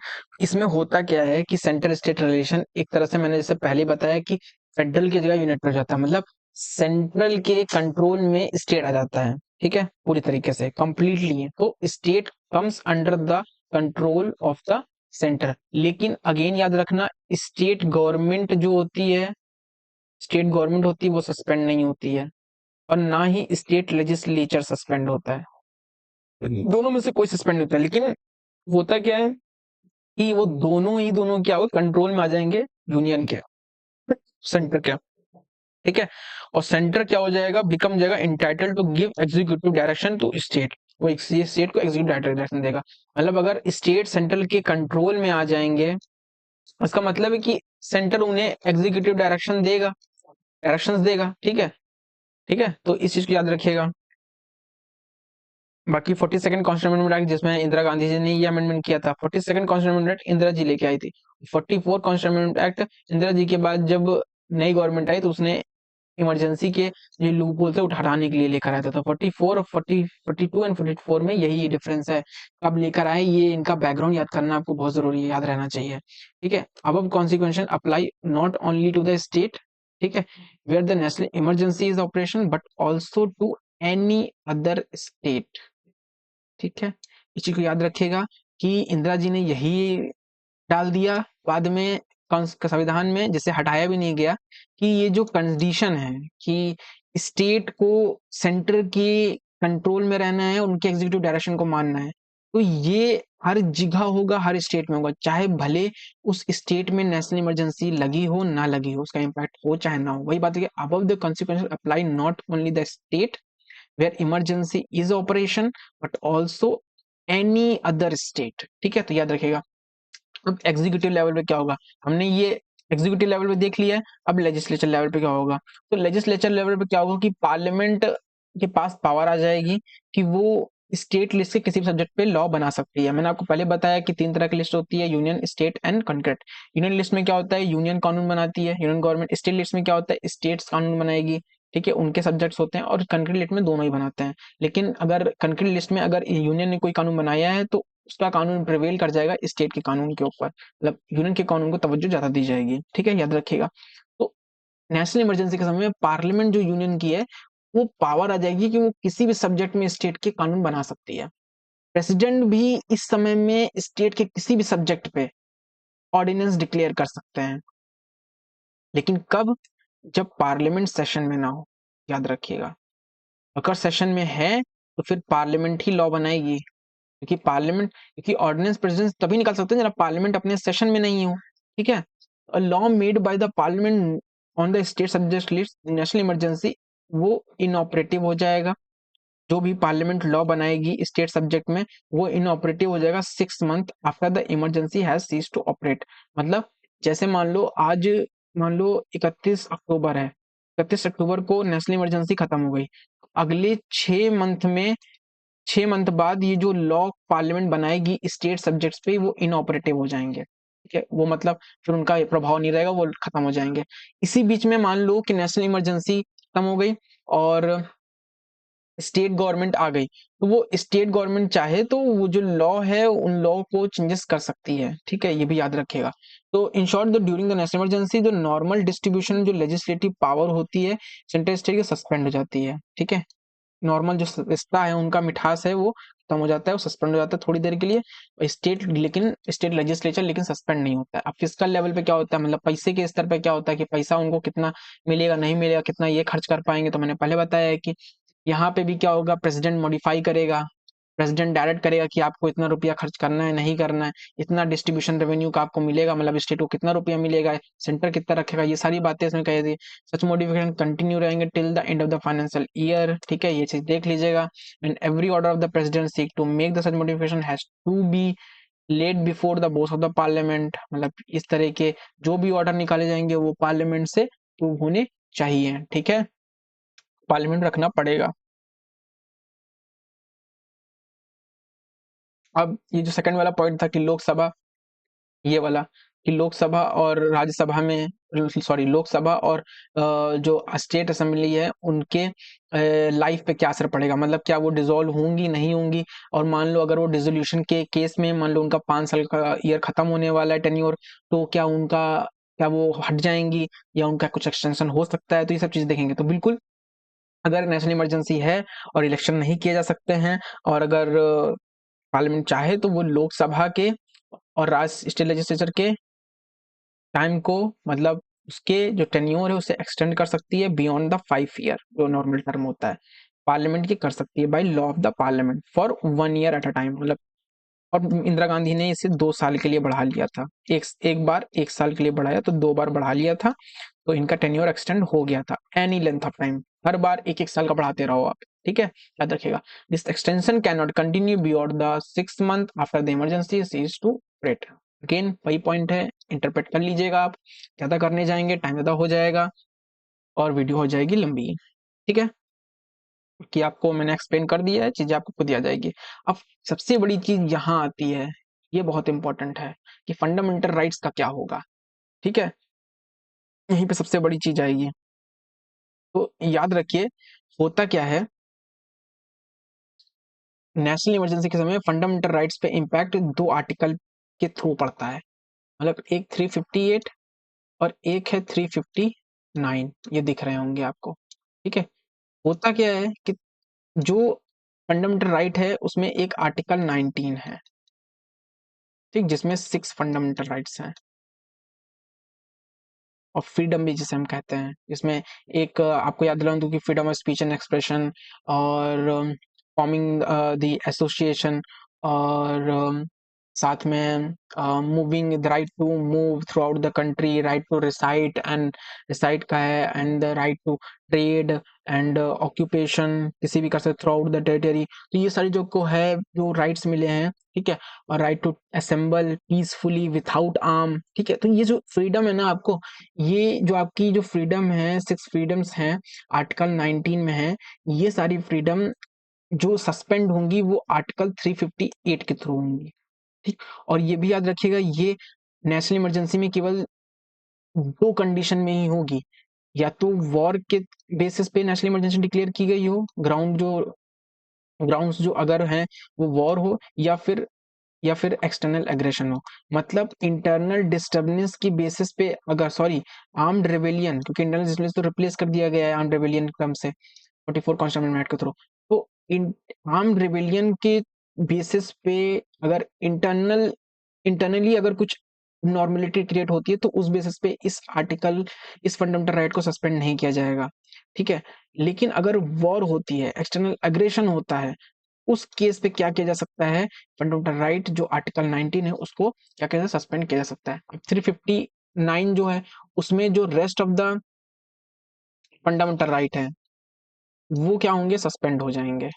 सस्पेंडेड मतलब कि एक चीज समझ लीजिए, मैं तो ये तो नहीं कहूंगी सस्पेंड होंगे, दरअसल इनका जो इन्फोर्समेंट है वो सस्पेंड हो जाएंगे। ये आर्टिकल तो रहेंगे और ये फंक्शन भी करेंगे, बस खाली आप कह सकते हो कि मेरे पास अधिकार है, लेकिन उस अधिकार का कोई मतलब ही नहीं होगा अगर वो उसका इन्फोर्समेंट ना हो। और आपको पता है इनका इन्फोर्समेंट कहाँ होता है, इनका इन्फ्लुएंस होता है कोर्ट पे, कि ये जस्टिसएबल है, मतलब कि आपके पास अगर ये आपके फंडामेंटल राइट वायलेट हो रहे हैं, तो आप इनको इन्फोर्स करने के लिए कोर्ट में मूव नहीं कर सकते हो।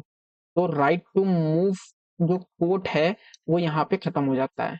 तब तक रहेगा। उन रेस्ट ऑफ द आर्टिकल जो 359 के अंतर्गत सस्पेंड होते हैं, जिनका इन्फ्लुएंस सस्पेंड होता है, तब तक प्रेसिडेंट अपने ऑर्डर में जब तक बताएगा। और उन फंडामेंटल राइट्स, क्योंकि सारे नहीं होंगे, जो rest of the fundamental right है अपार्ट फ्रॉम आर्टिकल 19, और वो भी केवल वॉर एक्सटर्नल एग्रेशन के अंतर्गत ही सस्पेंड होगा, अदरवाइज नहीं होगा वो। अब इंटरनल आर्म्ड रेबेलियन के थ्रू तो बिल्कुल बेसिस पे तो बिल्कुल नहीं होगा।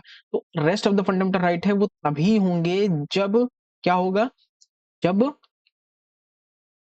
आपका सॉरी ये प्रेसिडेंट जिसमें डिक्लेयर करेगा, जिन जिन फंडामेंटल राइट को हटाने के लिए बोलेगा, मतलब उनका इन्फोर्समेंट सस्पेंड करने के लिए बोलेगा, और जितने पीरियड के लिए उतने तक होगा। अभी आगे आपको ये सब देखने को मिलेगा, ठीक है। तो ये देखिए वही चीज लिखी है कि during the national emergency the India in some of the fundamental right get suspended. There are the two constitution provision है, उनमें से एक 358 और 359 द रिगार्डिंग द सेम, ठीक है।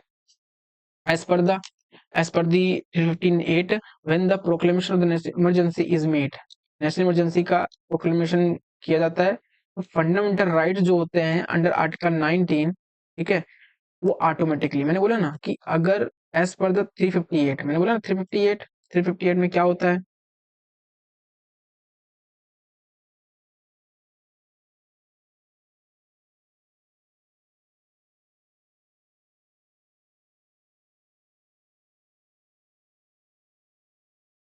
थ्री फिफ्टी एट में क्या होता है, 358 में होता है कि आर्टिकल 19 जाता है, ठीक है। तो व्हेन प्रोक्लेमेशन नेशनल इमरजेंसी की जाएगी तो 6 फंडामेंटल राइट्स जो होंगे अंडर आर्टिकल 19 वो ऑटोमेटिकली सस्पेंड हो जाएंगे, ठीक है, ठीक है। और उसके लिए कोई सेपरेट सस्पेंशन ऑर्डर नहीं चाहिए प्रेसिडेंट की तरफ से, ठीक है, ये भी याद रखिएगा।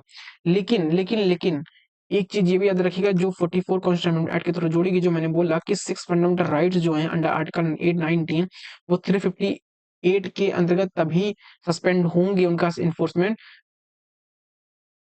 जब नेशनल इमरजेंसी डिक्लेयर करी जाएगी ऑन ग्राउंड ऑफ वॉर या फिर external aggression, not the armed rebellion. मैंने बताया कि इंटरनल अगर इमरजेंसी है तो फिर नहीं, एक्सटर्नल इमरजेंसी के इंस्ट्रक्शनल बेसिस पे इमरजेंसी डिक्लेयर की गई है तब ये होगा, ठीक है। तो ये चीज भी याद रखिएगा, ठीक है। बाकी एक चीज ये भी याद रखिए, नेक्स्ट पॉइंट ये है कि during the operation of the national emergency the state is freed from the restriction impose by the article 19।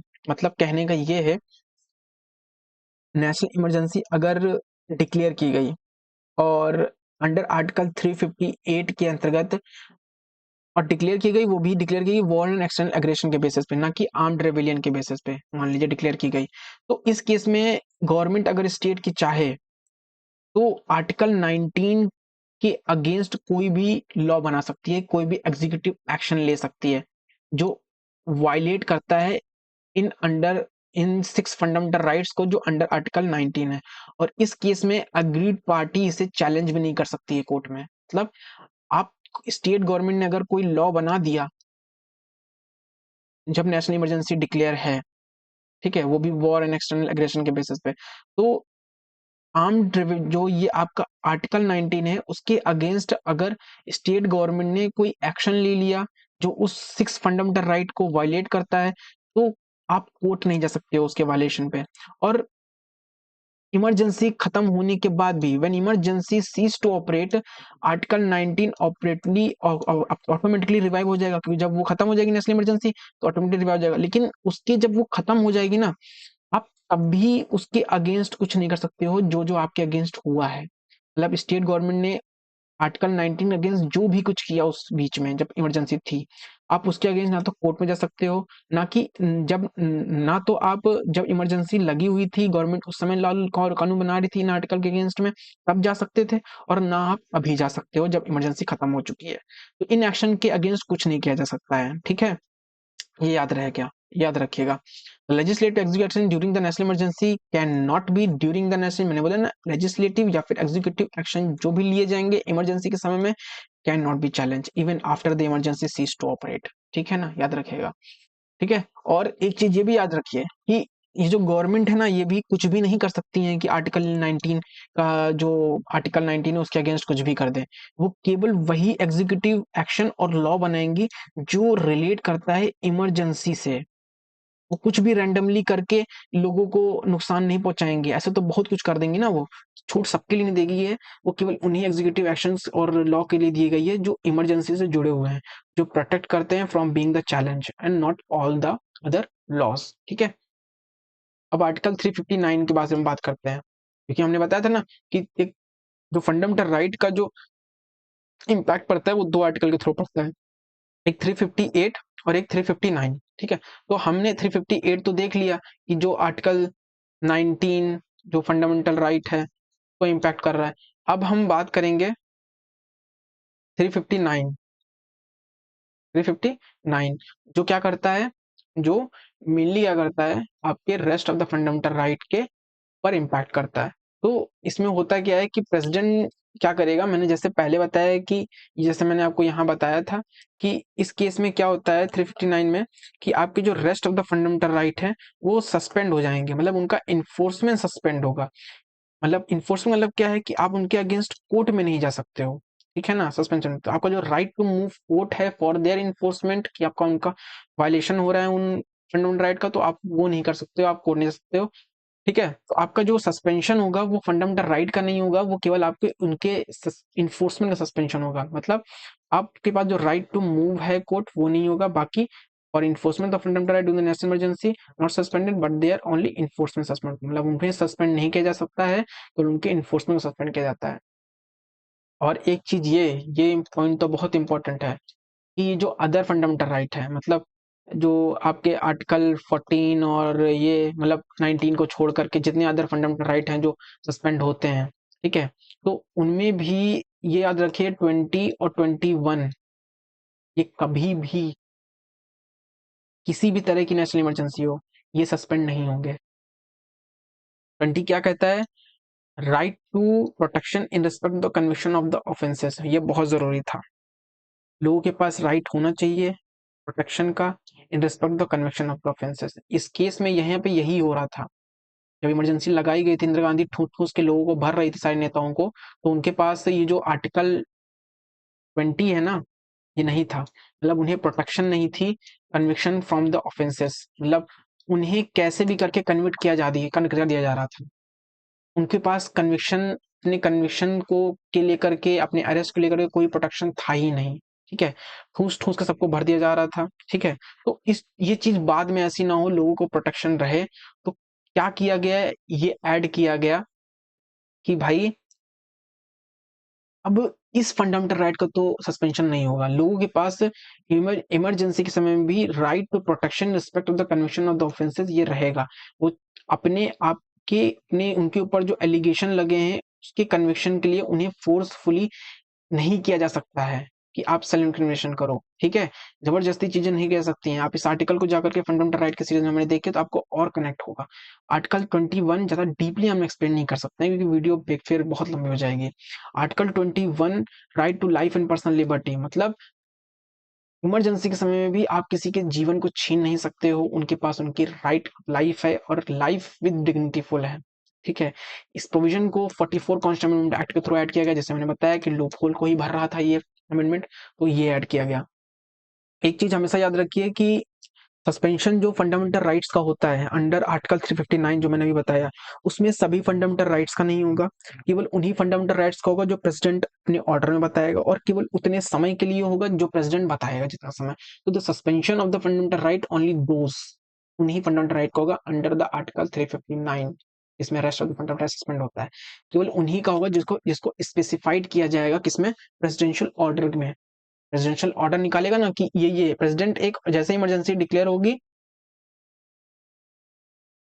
President का एक ऑर्डर आएगा, मुर्मू जी एक ऑर्डर डिक्लेयर करेंगे, बोलेंगे कि आर्टिकल 14 अब सस्पेंडेड है, आर्टिकल 22 अब सस्पेंडेड है, आर्टिकल 28 सस्पेंडेड है।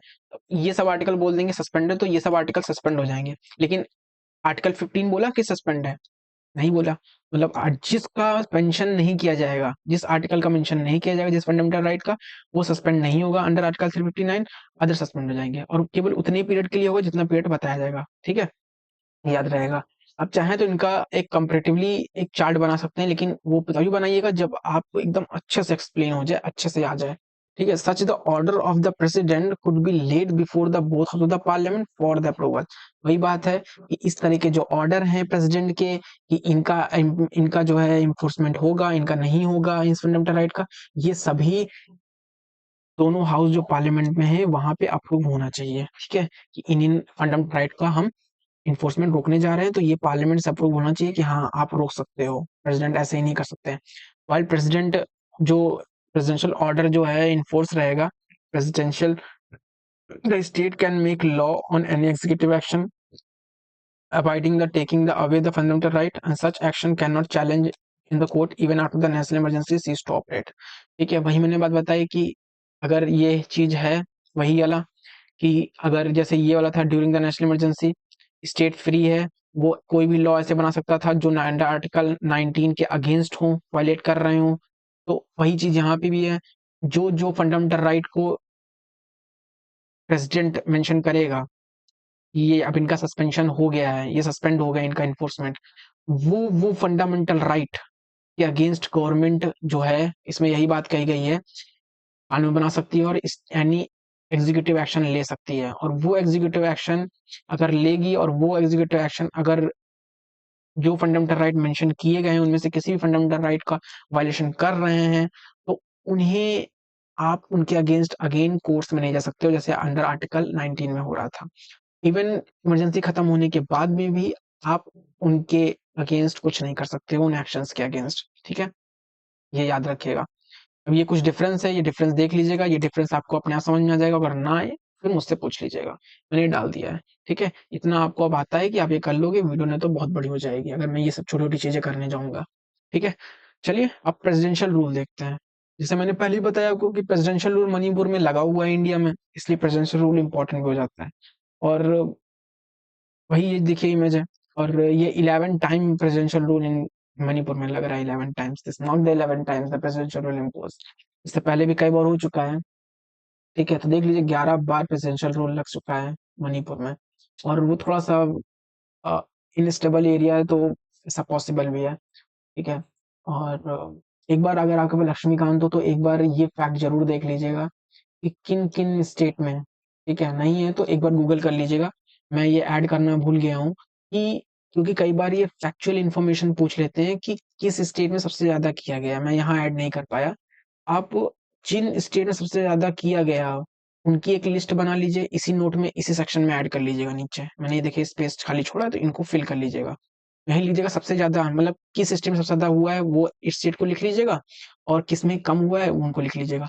और ये सब चीजें देख लीजिएगा, ठीक है, इनको ऐड कर लीजिएगा, भूलिएगा नहीं, क्योंकि ये फैक्चुअल इन्फॉर्मेशन पूछ सकते हैं वो। ठीक है, कि सबसे ज्यादा किस स्टेट में कितनी बार, सबसे ज्यादा किस स्टेट में प्रेसिडेंशियल रूल लग चुका है। ठीक है, तो ये पूछ सकते हैं, और आपको एक डिसेंडिंग असेंडिंग ऑर्डर में लगाने के लिए भी बोल सकते हैं कि भाई लगाओ इनको असेंडिंग ऑर्डर में, अरेंज करो किस स्टेट में कितनी बार लगा है, घटते हुए क्रम में, बढ़ते हुए क्रम में। तो आपको एक बार जिन स्टेट में सबसे ज्यादा लगा है, और अगर आपने जो क्वेश्चन दिया होगा अरेंज करने वाला, और उसमें आपको 2 से 3 का भी अगर आता है, मैं कह रहा हूँ 2 का भी आता है ना, तो आप लॉजिक लगा करके क्वेश्चन को कर लोगे, मतलब 2 आना भी बहुत बड़ी बात है। ठीक है, तो जो सबसे ज्यादा जहां हुआ है मेरे ख्याल से जम्मू कश्मीर और आपका उत्तर प्रदेश और पंजाब, और इन रीजन में सबसे ज्यादा हुआ है। तो आप एक बार देख लीजिएगा इनको। ठीक है, इन ये 11 टाइम से भी presidential rule is known as the constitutional emergency. बिल्कुल, क्यों? क्योंकि कॉन्स्टिट्यूशनल मशीनरी जब फेल हो जाती है ना स्टेट में, तब प्रेसिडेंशियल रूल लगता है।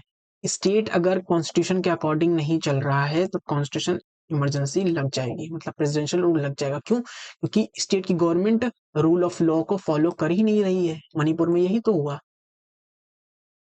कॉन्स्टिट्यूशन की सुप्रीमेसी से ज्यादा वहां पे लोग सुप्रीम हो गए, लोग लड़ाई कर रहे हैं, लोग एक दूसरे को जो है काट मार रहे हैं। तो रूल ऑफ लॉ तो वहां चल ही नहीं रहा है। जब रूल ऑफ लॉ चल ही नहीं रहा है तो कॉन्स्टिट्यूशन का रूल ही नहीं है। जब कॉन्स्टिट्यूशन का रूल ही नहीं है तो कॉन्स्टिट्यूशन मशीनरी फेल हो गई। जब कॉन्स्टिट्यूशन मशीनरी फेल हो गई तो प्रेसिडेंशियल रूल लग गया। Set, very easy. ठीक है, however the Indian constitution does not use the use emergency. मैंने बोला स्टेट इमरजेंसी जैसा या इमरजेंसी जैसा वर्ड इस पर्टिकुलर चीज में नहीं यूज किया गया है, लेकिन फिर भी हम इसे इमरजेंसी कंडीशन में रखते हैं, इमरजेंसी प्रोविजन में रखते हैं, प्रेसिडेंशियल रूल के नाम से ये कॉन्स्टिट्यूशन में मिलता है हमें। Imposition presidential rule empower the central government to suspend the state legislative and govern the state through the office of the governor and this centralized the role. The imposition presidential rule मतलब imposition presidential rule empower करता है central government को कि वो suspend कर सकता है। देखो मैंने बोला नेशनल इमरजेंसी के समय में ना तो इमरजेंसी के समय में ना तो स्टेट गवर्नमेंट सस्पेंड हो रही थी ना स्टेट लेजिस्लेचर, लेकिन यहाँ पे सस्पेंड होगी स्टेट लेजिस्लेचर भी और गवर्नमेंट तो सस्पेंड पक्का होगी। स्टेट लेजिस्लेचर चाहे तो सस्पेंड कर सकते हैं प्रेसिडेंट और चाहे तो नहीं भी कर सकते, लेकिन गवर्नमेंट तो पक्का सस्पेंड हो जाएगी क्योंकि गवर्नमेंट ही तो रूल ऑफ लॉ मैनेज नहीं कर पा रही थी, इसलिए उसको सस्पेंड कर दिया जाएगा। तो ये चीज याद रखिएगा आप, ठीक है, ये याद रखिएगा। ये रुला देगा मुझे, हे माता, हे भगवान, काहे खेल रहे हो हमारी जान से। अरे अरे मजाक बना रखा, अरे अरे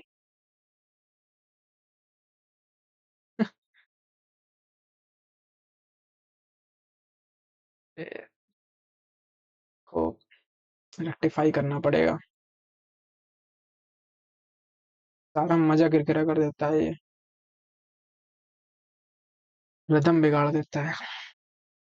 चलिए तो याद रखिएगा कि स्टेट गवर्नमेंट तो सस्पेंड हो ही जाएगी, ठीक है, लेकिन सस्पेंशन ऑफ स्टेट लेजिस्लेचर ये प्रेसिडेंट पे डिक्लेयर करता है, चाह भी सकते हैं नहीं सस्पेंड कर सकते हो, नहीं भी कर सकते हैं, ठीक है, लेकिन नेशनल इमरजेंसी के समय में दोनों ही नहीं सस्पेंड होंगे, याद रखिएगा। कॉन्स्टिट्यूशन प्रोविजन देख लीजिए जल्दी से कि आर्टिकल 355 से लेकर के 357 तक का मिलता है।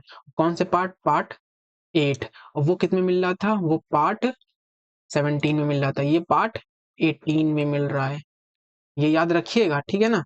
और आर्टिकल 365 इसमें मिल रहा है, ठीक है, relate to the presidential rule. तो आर्टिकल 365 भी रिलेट करता है, 355 भी रिलेट करता है, 75 से 355 से 357 से तक तो एक्सटेंशन है ही है इस आर्टिकल, इस प्रोविजन का, साथ में 365 भी है। मैंने ये कॉन्स्टिट्यूशन के उन प्रोविजंस को भी लिख दिया है, मतलब उन आर्टिकल को भी लिख दिया है, ये आर्टिकल आपसे पूछे जा सकते हैं। तो 355 में क्या कहता है ये याद रखिएगा। 355 यूनियन गवर्नमेंट को एक ड्यूटी देता है कि वो प्रोटेक्ट करेगा स्टेट को against the external aggression and the internal disturbances. अब इसका मतलब क्या है मैं आपको ये एक्सप्लेन करता हूँ। एक्सटर्नल एग्रेशन का मतलब ये है कि मान लीजिए यूपी की सरकार है, यूपी है, और आपको पता है यूपी का बॉर्डर, ये लेट से चलो पाकिस्तान, पंजाब मान लो, पंजाब का बॉर्डर पाकिस्तान से जुड़ा हुआ है। तो मान लीजिए अगर पाकिस्तान अटैक करता है पंजाब के बॉर्डर से, तो पंजाब की सरकार या पंजाब जो स्टेट है उसका, उसके ऊपर एक एक्सटर्नल अग्रेशन हो रहा है ना, अटैक क्या अग्रेशन कर रहा है पाकिस्तान पंजाब पे, पंजाब के बॉर्डर से, तो पंजाब स्टेट पे तो अग्रेशन हो रहा है ना एक्सटर्नली पाकिस्तान के थ्रू। तो इस यूनियन गवर्नमेंट की ये ड्यूटी है कि वो प्रोटेक्ट करे स्टेट को सच एक्सटर्नल अग्रेशन। इंटरनल डिस्टर्बेंसेस, मान लो अभी जैसे मान लो मणिपुर में क्या हुआ, मणिपुर में कॉन्फ्लिक्ट चल रहा था, वहां की जो बीजेपी की सरकार थी स्टेट में वो भी उसको कम नहीं कर पा रही थी, उसको भी मैनेज नहीं कर पा रही थी। अंत में हुआ क्या, ये इंटरनल डिस्टर्बेंसेस की वजह से इस यूनियन गवर्नमेंट की ड्यूटी थी कि वो स्टेट को इंटरनल डिस्टर्बेंसेस से प्रोटेक्ट करे। अंत में क्या हुआ, मणिपुर में प्रेसिडेंशियल रूल लगाना पड़ गया, ठीक है। कैसे प्रोटेक्ट किया, प्रेसिडेंशियल रूल लगा करके प्रोटेक्ट किया। तो यूनियन की एक गवर्नमेंट है, ये 355 आर्टिकल में कहा गया है कि वो स्टेट को एक्सटर्नल एग्रेशन और इंटरनल डिस्टर्बेंसेस से प्रोटेक्ट करेगा। The provision in case of the failure of the constitution machinery, तो ये इस केस में क्या होगा, इस केस में क्या होगा, provision in case of the failure of the constitution machinery, ठीक है, इस केस में ये होगा, मतलब कि अगर कॉन्स्टिट्यूशन की मशीनरी स्टेट में फेल हो जाएगी तब ये प्रोविजन की बात की गई। 357 में क्या आ गया कि exercise the legislative power under the proclamation issue the 365, मतलब एक्सरसाइज होगा लेजिस्लेटिव पावर, ठीक है। 365 क्या, effort effect of the failure to comply and the ये दोनों आर्टिकल को आप काट लीजिएगा, मतलब इनको मत लिखिएगा चलेगा, लेकिन ये ऊपर वाले दो मोस्ट इंपॉर्टेंट है, इनको जरूर देखिएगा, ठीक है। अब grounds of the imposition of the presidential rule तो बहुत इजी है। प्रेसिडेंशियल रूल दो ग्राउंड्स पे लगेंगे, पहला 356 एंड 365। वो क्या कहता है कि अगर 356 क्या कहता है, ये क्या कहता है, ओके इसको मैं टाल दिया है, 37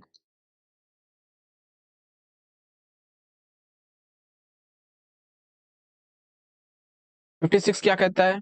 56 कहता है कि कॉन्स्टिट्यूशनल मशीनरी फेल हो गई। बिल्कुल, कॉन्स्टिट्यूशनल मशीनरी फेल हो जाएगी तो प्रेसिडेंशियल रूल लग जाएगा। 65 क्या कह रहा है? 65 कह रहा है कि फेलियर और comply with to give effect the direction given by the union.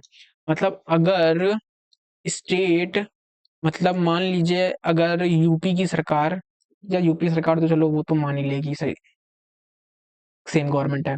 मान लीजिए अगर वेस्ट बंगाल, मान लीजिए अगर वेस्ट बंगाल की गवर्नमेंट, जहाँ पे दोनों मतलब अलग अलग गवर्नमेंट चला रही हैं, अलग अलग पार्टी चला रही हैं, वेस्ट बंगाल की सरकार अगर यूनियन गवर्नमेंट मतलब मोदी जी की बात अगर मान लीजिए नहीं मानते हैं, वो अगर डायरेक्शन दे रहे हैं कि आपको स्टेट को ऐसे ऐसे रन करना है, ये चीजें करनी है, नहीं मानते हैं और बार बार नहीं मान रहे हैं, तब क्या होगा?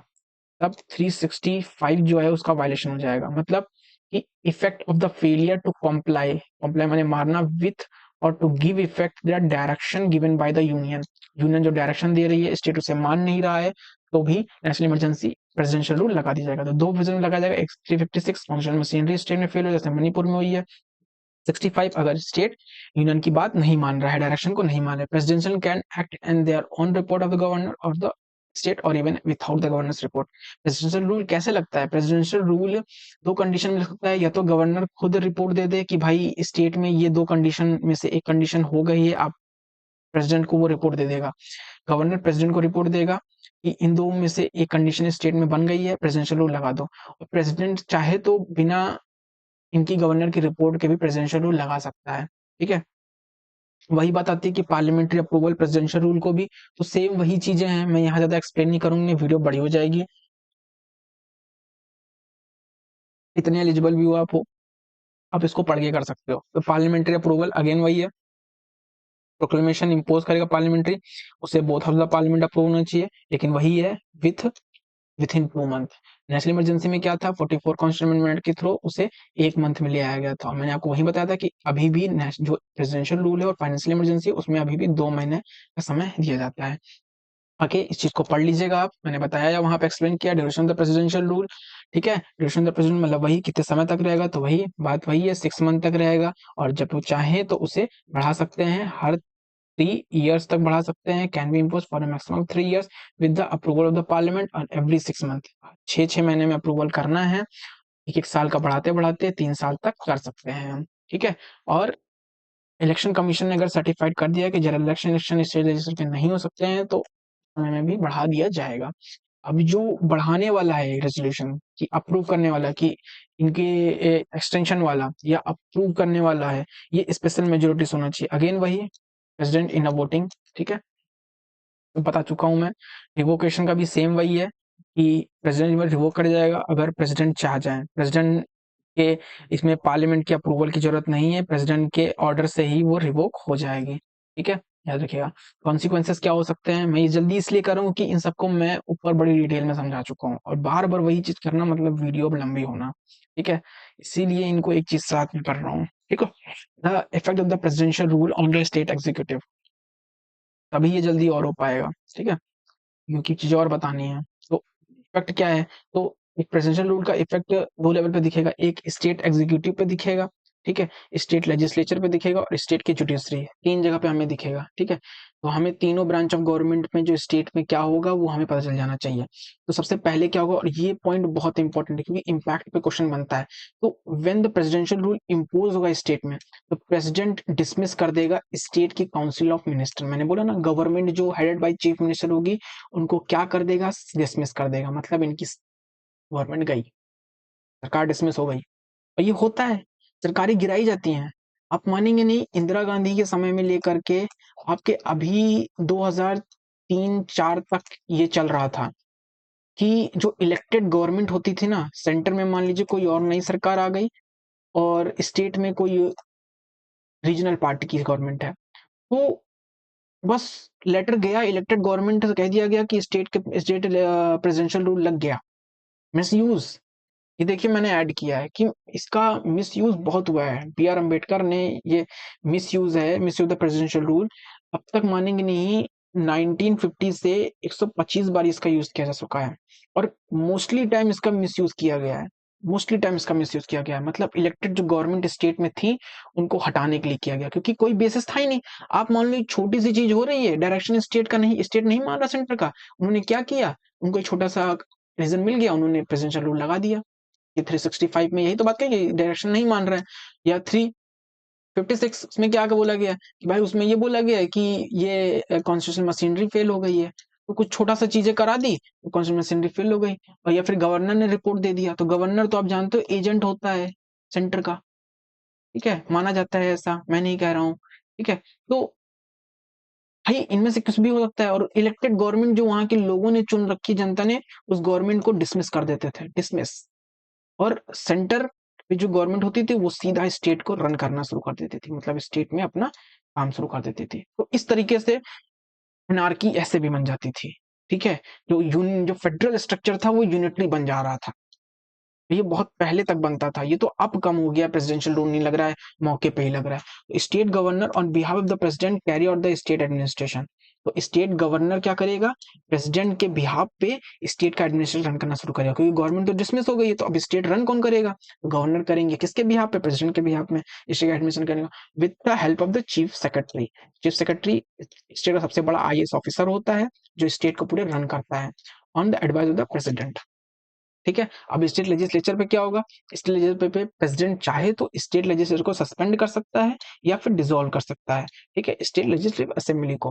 पार्लियामेंट ने अगर पास कर दिया किसी लॉ को, पार्लियामेंट ही पास करेगी बिल्स को भी, जो लेजिस्लेचर के बिल होगी, और उसके बजट को भी, अगर बजट उस समय में नीड होगी, ठीक है। प्रेसिडेंट जो स्टेट के सब्जेक्ट होते हैं उस पे ऑर्डिनेंसेस को निकाल सकता है, ठीक है। लेकिन तब जब पार्लियामेंट का सेशन नहीं है तो प्रेसिडेंट स्टेट के सब्जेक्ट पे बिल निकाल सकता है। मतलब पार्लियामेंट स्टेट के सब्जेक्ट्स पे बिल, लॉ भी बनाएगा, स्टेट के बजट भी पास करना शुरू कर देगा उस पर्टिकुलर स्टेट में जहां प्रेसिडेंशियल रूल लगेगा। और अगर पार्लियामेंट सेशन में नहीं है तो प्रेसिडेंट वहां पे ऑर्डिनेंसेस को भी इशू करना शुरू कर देगा स्टेट बजट में। पार्लियामेंट जो है वो डिलीट कर सकती है, डिलीगेट करती है अपनी इस पावर को, जो लॉ बनाने की है, प्रेसिडेंट और एनी अदर अथॉरिटी। मतलब पार्लियामेंट चाहे तो वो खुद भी स्टेट सब्जेक्ट पे लॉ बना सकती है, या फिर प्रेसिडेंट को ये दे सकती है, या फिर किसी और अथॉरिटी को दे सकती है कि भाई आप लॉ बना लो, ठीक है, हम नहीं बना रहे हैं, ठीक है। तो बट एंड जो भी लॉ पार्लियामेंट और प्रेसिडेंट बनाएगा, ये किसी अथॉरिटी में रहेगा, वो तब तक कंटिन्यू रहेंगे, ऑपरेटर रहेंगे जब तक प्रेसिडेंशियल, आफ्टर प्रेसिडेंशियल। बट ये आफ्टर प्रेसिडेंशियल रूल में भी कंटिन्यू रहेगा। मतलब जो लॉ, क्वेश्चन यही उठता है ना कि अब ये इन तरह के जो लॉ ये लोग बना रहे हैं, ये कब तक इसका इफेक्ट रहेगा, तो जान के चलिए ये लॉ प्रेसिडेंशियल रूल खत्म होने के बाद में भी इनका इम्पैक्ट रहेगा, मतलब ये तब भी कंटिन्यू रहेंगे, ठीक है। ये कंटिन्यू रहेंगे जो भी लॉ प्रेसिडेंशियल, जो प्रेसिडेंट जो ऑर्डिनेंस के थ्रू लॉ बना रहे हैं, या पार्लियामेंट जो लॉ बना रही है, ठीक है। तो जो भी ये लॉ बनाए जाएंगे इस रूल के समय में, वो रूल के बाद भी, जब रूल खत्म हो जाएगा भी एग्जिस्ट करेंगे, कंटिन्यू रहेंगे।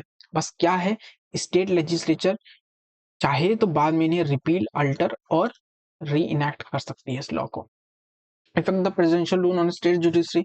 अब जुडिशरी पे क्या इंपैक्ट पड़ता है हमें ये भी देख लेना है। तो during the proclamation of presidential rule the president can neither assume and the power of the high court. मतलब मैंने यही बोलना चाहता हूँ कि जुडिशरी पे कोई इम्पैक्ट नहीं पड़ता, जुडिशरी जैसी है उसकी पावर एंड स्टेटस जैसा है वो वैसा ही रहेगा।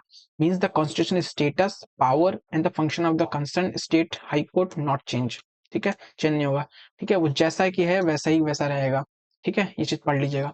अंबेडकर ने होप किया था कि ये ड्रास्टिक जो पावर है जो यूनियन को मिल जाती है, ठीक है, और स्टेट इलेक्टेड स्टेट गवर्नमेंट, मतलब चुनी हुई सरकारें गिरा दी जाती हैं, चुनी हुई सरकारें गिरा दी जाती हैं, ऐसी जो पावर है जो पार्लियामेंट को मिल जाती है, या जो वो उसका मिसयूज नहीं किया जाएगा, would remain a dead letter and would be used. इसका इस्तेमाल किया जाएगा only as a measure of last resort. जैसे मणिपुर में मेजर ऑफ लास्ट रिजॉर्ट था, हम मान सकते हैं वहां यूज करना था, लेकिन इससे पहले जितने भी यूज किए गए हैं वो मिसयूज ही थे, इलेक्टेड गवर्नमेंट को ही गिराना उनका मेन पर्पस था। And the satisfaction of the presidential for the proclamation of the presidential rule is beyond the judiciary नहीं है, not beyond the judiciary। मतलब ये जो प्रेसिडेंशियल रूल लाया गया है और उनमें जो प्रेसिडेंट का सेटिस्फैक्शन होता है, मतलब प्रेसिडेंशियल रूल तभी लगाया जा सकता है, तभी लगाया जाता है अगर प्रेसिडेंट सेटिस्फाई है। मान लो गवर्नर ने रिपोर्ट नहीं दी है और स्टेट में ऐसी कंडीशन नहीं भी है, और अगर प्रेसिडेंट सेटिस्फाई है कि नहीं प्रेसिडेंशियल रूल लगना चाहिए, तो क्या कर सकते हैं, प्रेसिडेंट भी प्रेसिडेंशियल रूल लगा सकते हैं। ऐसा होता था पहले कि प्रेसिडेंट की सेटिस्फैक्शन ही काफ़ी है, प्रेसिडेंट की सेटिस्फैक्शन ही काफ़ी है। ये लिखा नहीं है? The satisfaction of the president for the proclamation of the presidential rule is not beyond the is is is not beyond judicial review। ठीक है, तो सेटिस्फैक्शन काफी थी, मतलब पहले की बेसिस ऑफ सेटिस्फैक्शन में अगर प्रेसिडेंट को लग गया कि नहीं इस स्टेट में इमरजेंसी लगनी चाहिए, प्रेसिडेंशियल रूल लगना चाहिए, तो वो अपने सेटिस्फैक्शन के बेसिस पे ये लगा सकते थे। लेकिन अब इस सेटिस्फैक्शन को जुडिशियल रिव्यू दिया जाएगा, मतलब इसे कानून कोर्ट में लाया जाएगा, चेक किया जाएगा, रिव्यू किया जाएगा कि भाई प्रेसिडेंट वास्तव में जो सेटिस्फाई हैं, क्या वो सेटिस्फैक्शन एक ऑब्जेक्टिव बेसिस पे है, ठीक है, कि बस आर्बिट्री है, कि बस सरकार गिराने के लिए ही कर रहे हैं, तो उसे जुडिशियल रिव्यू दिया जाएगा, वो बियॉन्ड जुडिशियल रिव्यू नहीं है। ये प्रोविजन भी 44 कॉन्स्टिट्यूशन एक्ट के थ्रू ऐड किया गया। बाकी फाइनेंशियल इमरजेंसी को आप एक बार देख लीजिए, कोई वो नहीं है फाइनेंशियल इमरजेंसी।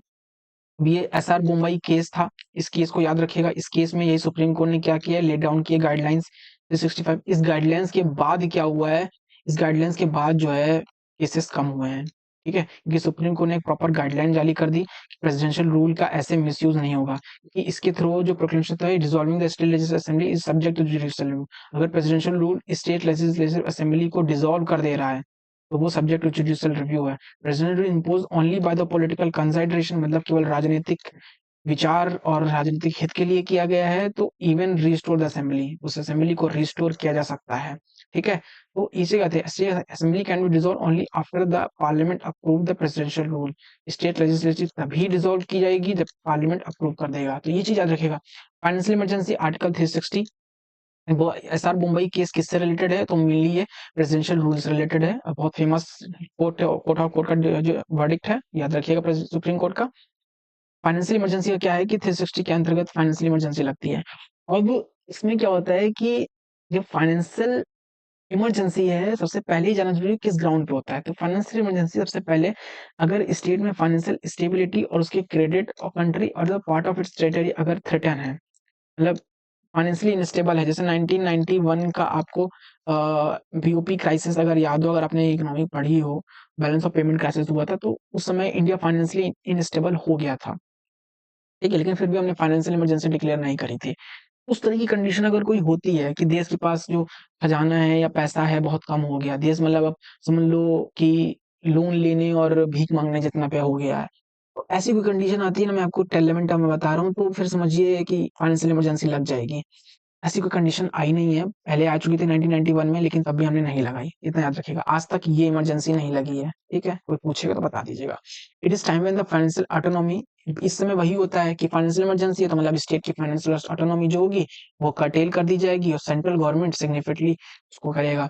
अब आर्टिकल 360 क्या करता है, अब इसका एक्सटेंशन क्या है, तो आर्टिकल 360 में फाइनेंशियल इमरजेंसी की बात की गई है, और ये पार्ट आपके 18 से कॉन्स्टिट्यूशन में है, डील करता है फाइनेंशियल इमरजेंसी। पार्लियामेंट का अप्रूवल सेम वही है जो प्रेसिडेंशियल रूल में है, ड्यूरेशन भी आपको सेम वही मिल जाएगी कि 2 महीने में आपको करना पड़ेगा, और पार्लियामेंट के अप्रूवल की जरूरत नहीं एक्सटेंशन के लिए। और अगेन स्पेशल सिंपल मेजोरिटी से किया जाता है, तो ये चीज याद रखिएगा कि जो फाइनेंशियल इमरजेंसी है उसको पार्लियामेंट से अप्रूव करना है only by the simple majority. बाकी अदर को आप देखोगे तो वो स्पेशल मेजोरिटी से उनका अप्रूवल पास होना चाहिए, तो ये चीज याद रखिएगा, ये सिंपल मेजोरिटी से होगा, ये चीज याद रखिएगा, इसे हाईलाइट कर लीजिएगा। And the financial emergency can be revoke, again वही खत्म की जा सकती है प्रेसिडेंट के थ्रू एनी ऑर्डर, इसमें पार्लियामेंट को कोई अप्रूवल ही नहीं चाहिए। आगे ये अमेंडमेंट ऑफ द कॉन्स्टिट्यूशन है, इसको क्विकली देख लेते हैं, ठीक है, फिर आगे चलते हैं, इसके बाद वीडियो हमारी खत्म हो जाएगी।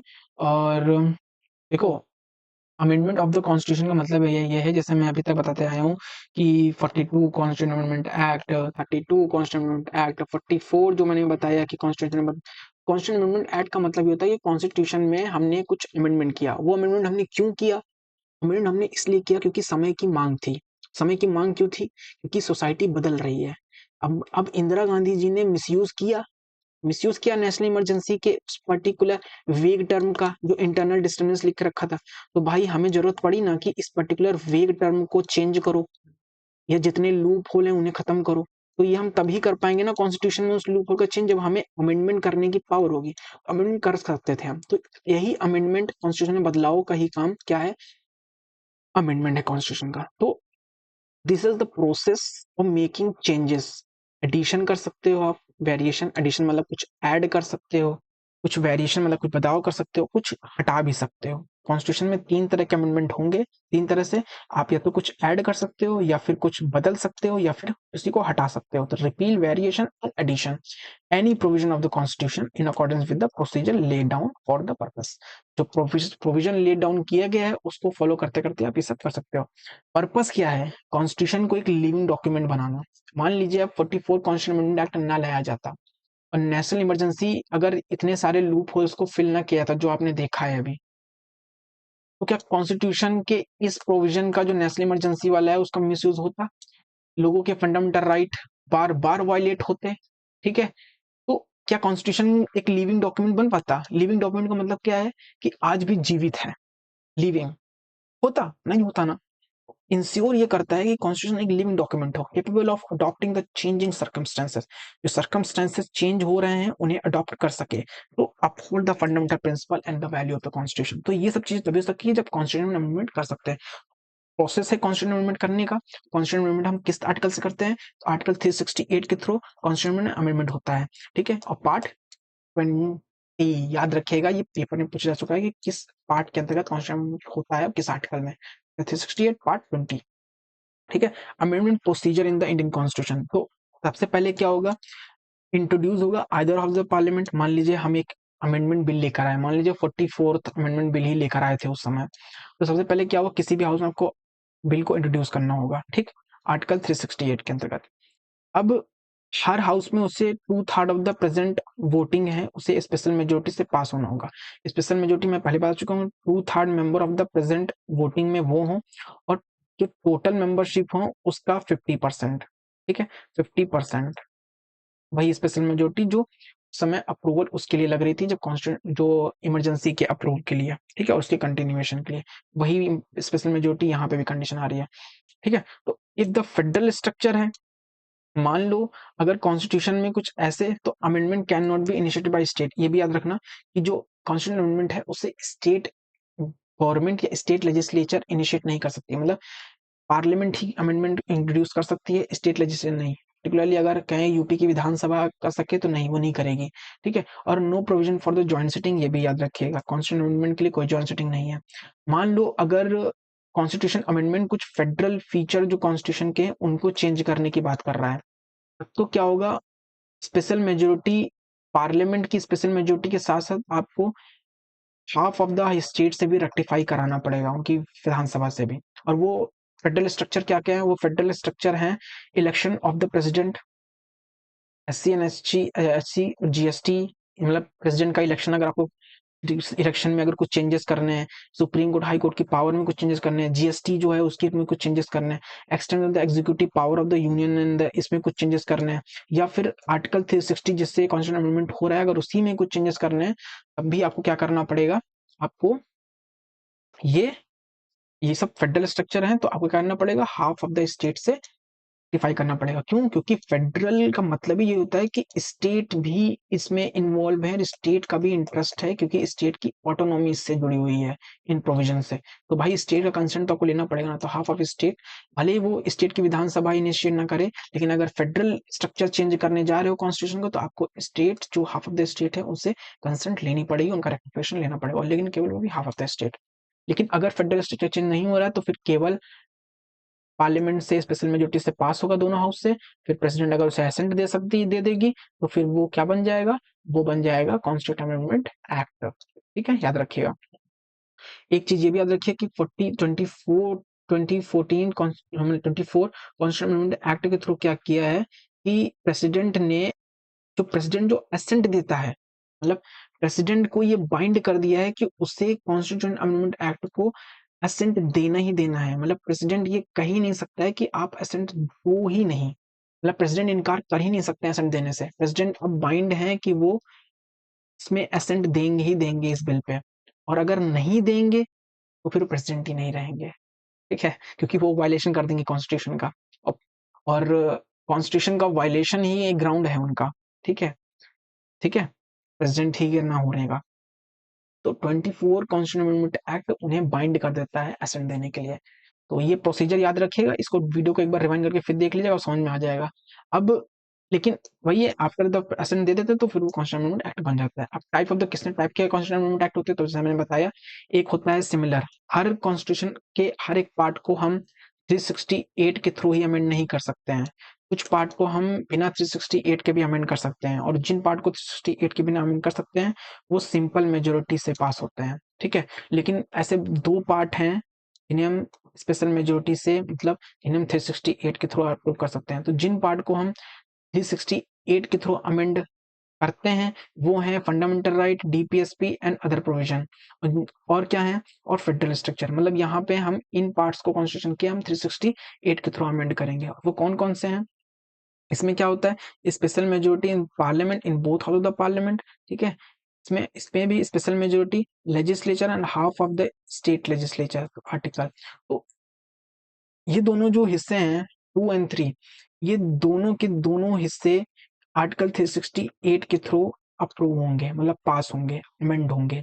जहां पे फंडामेंटल राइट में अगर चेंजेस करना है, डीपीएसपी में करना है, इनमें चेंजेस करना है, ये जो 1 एंड 3 में जो प्रोविजन नहीं है उनमें से किसी एक प्रोविजन को इसमें अगर बदलना है तो ये 368 के थ्रू होगा, और फेडरल स्ट्रक्चर तो भी 368 होगा। लेकिन आर्टिकल इनको छोड़ करके, इनको और इनको छोड़ करके जितने भी प्रोविजन बचते हैं वो सिंपल मेजोरिटी से हो सकते हैं, मतलब ऑर्डिनरी लॉ जैसे पास होता है उससे हो सकता है। मतलब यहाँ इन पर्टिकुलर चीजों को, कॉन्स्टिट्यूशन के इन पर्टिकुलर प्रोविजन को बदलने के लिए आपको आर्टिकल 368 की जरूरत नहीं पड़ेगी, क्योंकि 368 के थ्रू जब आप चेंजेस करोगे तो आपको ये प्रोसेस फॉलो करना पड़ेगा, मतलब स्पेशल मेजोरिटी चाहिए होगी।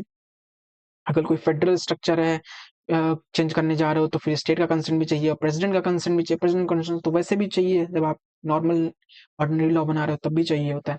लेकिन जो कुछ प्रोविजंस हैं वो बिना 368 के होगा। तो याद करिए कि 3 तरह से अमेंडमेंट कर सकते हैं, 2 उनमें से 2 368 के अंतर्गत, 1 बिना 368 के। उनमें से एक क्या होगा, स्पेशल मेजोरिटी के थ्रू होगा, special majority of the parliament.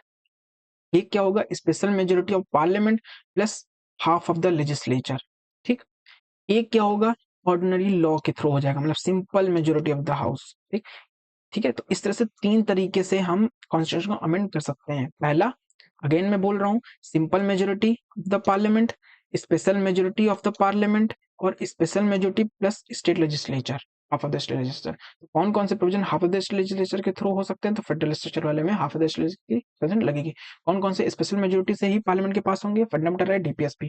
कौन कौन से स्पेशल मेजोरिटी नहीं, सिंपल मेजोरिटी, वो भी बिना 368 के हो सकते हैं, तो वो है अगर नए स्टेट का एडमिशन और फॉर्म करें। मान लो जैसे हमने झारखंड को बिहार से बनाया अलग करके, तो वो हमें अलग करना और नए स्टेट को एडमिट करना, इसके लिए हमें कोई 368 में चेंजेस नहीं करना है, और वो सिंपल मेजोरिटी से भी हो जाएगा। सिर्फ आर्टिकल अगर शेड्यूल अगर 5 एंड 6 में चेंजेस कर रहे हैं तो अभी हमें नहीं चाहिए, सेकंड शेड्यूल में चेंजेस कर रहे हैं तो अभी हमें 360 की जरूरत नहीं है, सिंपल मेजोरिटी से हो जाएगा। लेजिस्लेटिव काउंसिल को, नई लेजिस्लेटिव काउंसिल को ऐड करना है, वो भी abolition and creation of the legislative council, वो भी सिटीजनशिप एक्ट, ये सभी क्या है, इनको देख लीजिएगा, ये सभी क्या बिना उसके हो सकते हैं, बिना उसके किसके, बिना स्पेशल मेजोरिटी के और 360 के और कर सकते हैं। एक चीज और, यहाँ पे मैंने क्या किया है, सॉरी, मैंने यहाँ पे कॉन्स्टिट्यूशन अमेंडमेंट दे दिया है आपको, कैसा प्रोसेस है उसके स्टैटिक। लेकिन कुछ कॉन्स्टिट्यूशन अमेंडमेंट एक्ट क्या है, कौन कौन से कॉन्स्टिट्यूशन अमेंडमेंट है, वो इंपॉर्टेंट कॉन्स्टिट्यूशन अमेंडमेंट जानना को जरूरी है। तो ये हमारा पहले का नोट्स है जो हम एडवांस रिविजन सीरीज कर रहे थे। आपके नोट्स को आपको ये पार्ट तो नहीं पढ़ना है, ठीक है, ये पार्ट नहीं पढ़ना है, ये पार्ट नहीं पढ़ना है, ये भी नहीं पढ़ना है, ये भी नहीं पढ़ना है, आपको यहाँ से पढ़ना शुरू करना है, ठीक है, ठीक है। हम्म,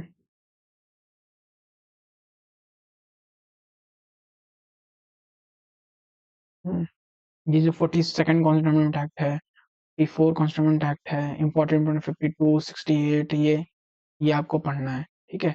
और साथ में ये जो मेजर कॉन्स्टिट्यूएंट है, मतलब ये जो मेजर जितने कॉन्स्टिट्यूएंट एक्ट हैं, आपको ये पूरी स्लिप पढ़नी है, मतलब यहाँ से लेकर के, ये इस पेज से लेकर के इस पेज से, ठीक है। मार्कर कहाँ गया,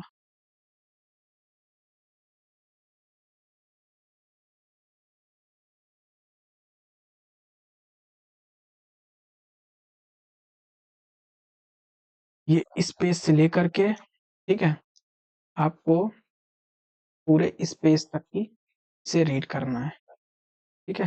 तो इसमें इम्पोर्टेंट जितने भी वही मैंने बोला ना 15 से 20 ये इम्पोर्टेंट कॉन्स्टिट्यूएंट अमेंडमेंट एक्ट दिया गया है। इसमें 44 वाला भी है, 42nd भी है, सारे इम्पोर्टेंट कॉन्स्टिट्यूएंट अमेंडमेंट एक्ट है। फर्स्ट कॉन्स्टिट्यूएंट अमेंडमेंट एक्ट को भी इसमें डाला गया है। सारे कॉन्स्टिट्यूएंट अमेंडमेंट एक्ट को पढ़ना ज़रूरी है क्योंकि यहाँ से हर साल 1 से 2 क्वेश्चन आता है, इसलिए इस लिस्ट को आपको ढंग से पढ़ लेना है, ठीक है? ये मैं ग्रुप में डाल दूँगा, ये आपको चैनल में डाल दूँगा टेलीग्राम के, ये पीडीएफ भी डाल दूँगा, साथ में ये दोनों पीडीएफ में डाल दूँगा, दोनों पीडीएफ को आपको अटैच कर लेना है। जब ये पीडीएफ निकलवाएगा तो इसका ये वाला पेज आप निकलवा लीजिएगा और इसी पॉलिटी के 9th वाले लेक्चर में अटैच कर लीजिएगा, ठीक है? और इसका याद रखिएगा ये पहले वाला ये वाले पेज पढ़ने की ज़रूरत नहीं है आपको, पीछे के, केवल यही वाले पेज पढ़ने की ज़रूरत है। और लगेगा तो आप ये वाले क्वेश्चन भी सॉल्व कर लीजिएगा जो मैंने क्वेश्चन अटैच किए हैं, ये पीवाईक्यूज़ हैं, ठीक है? तो ये देख लीजिएगा। चलिए वीडियो आज बहुत लंबी हो गई है लेकिन अटेंडेंस अब बनानी पड़ेगी क्योंकि चीज़ें जल्दी खत्म करनी है। जय हिंद, फिर मिलते हैं।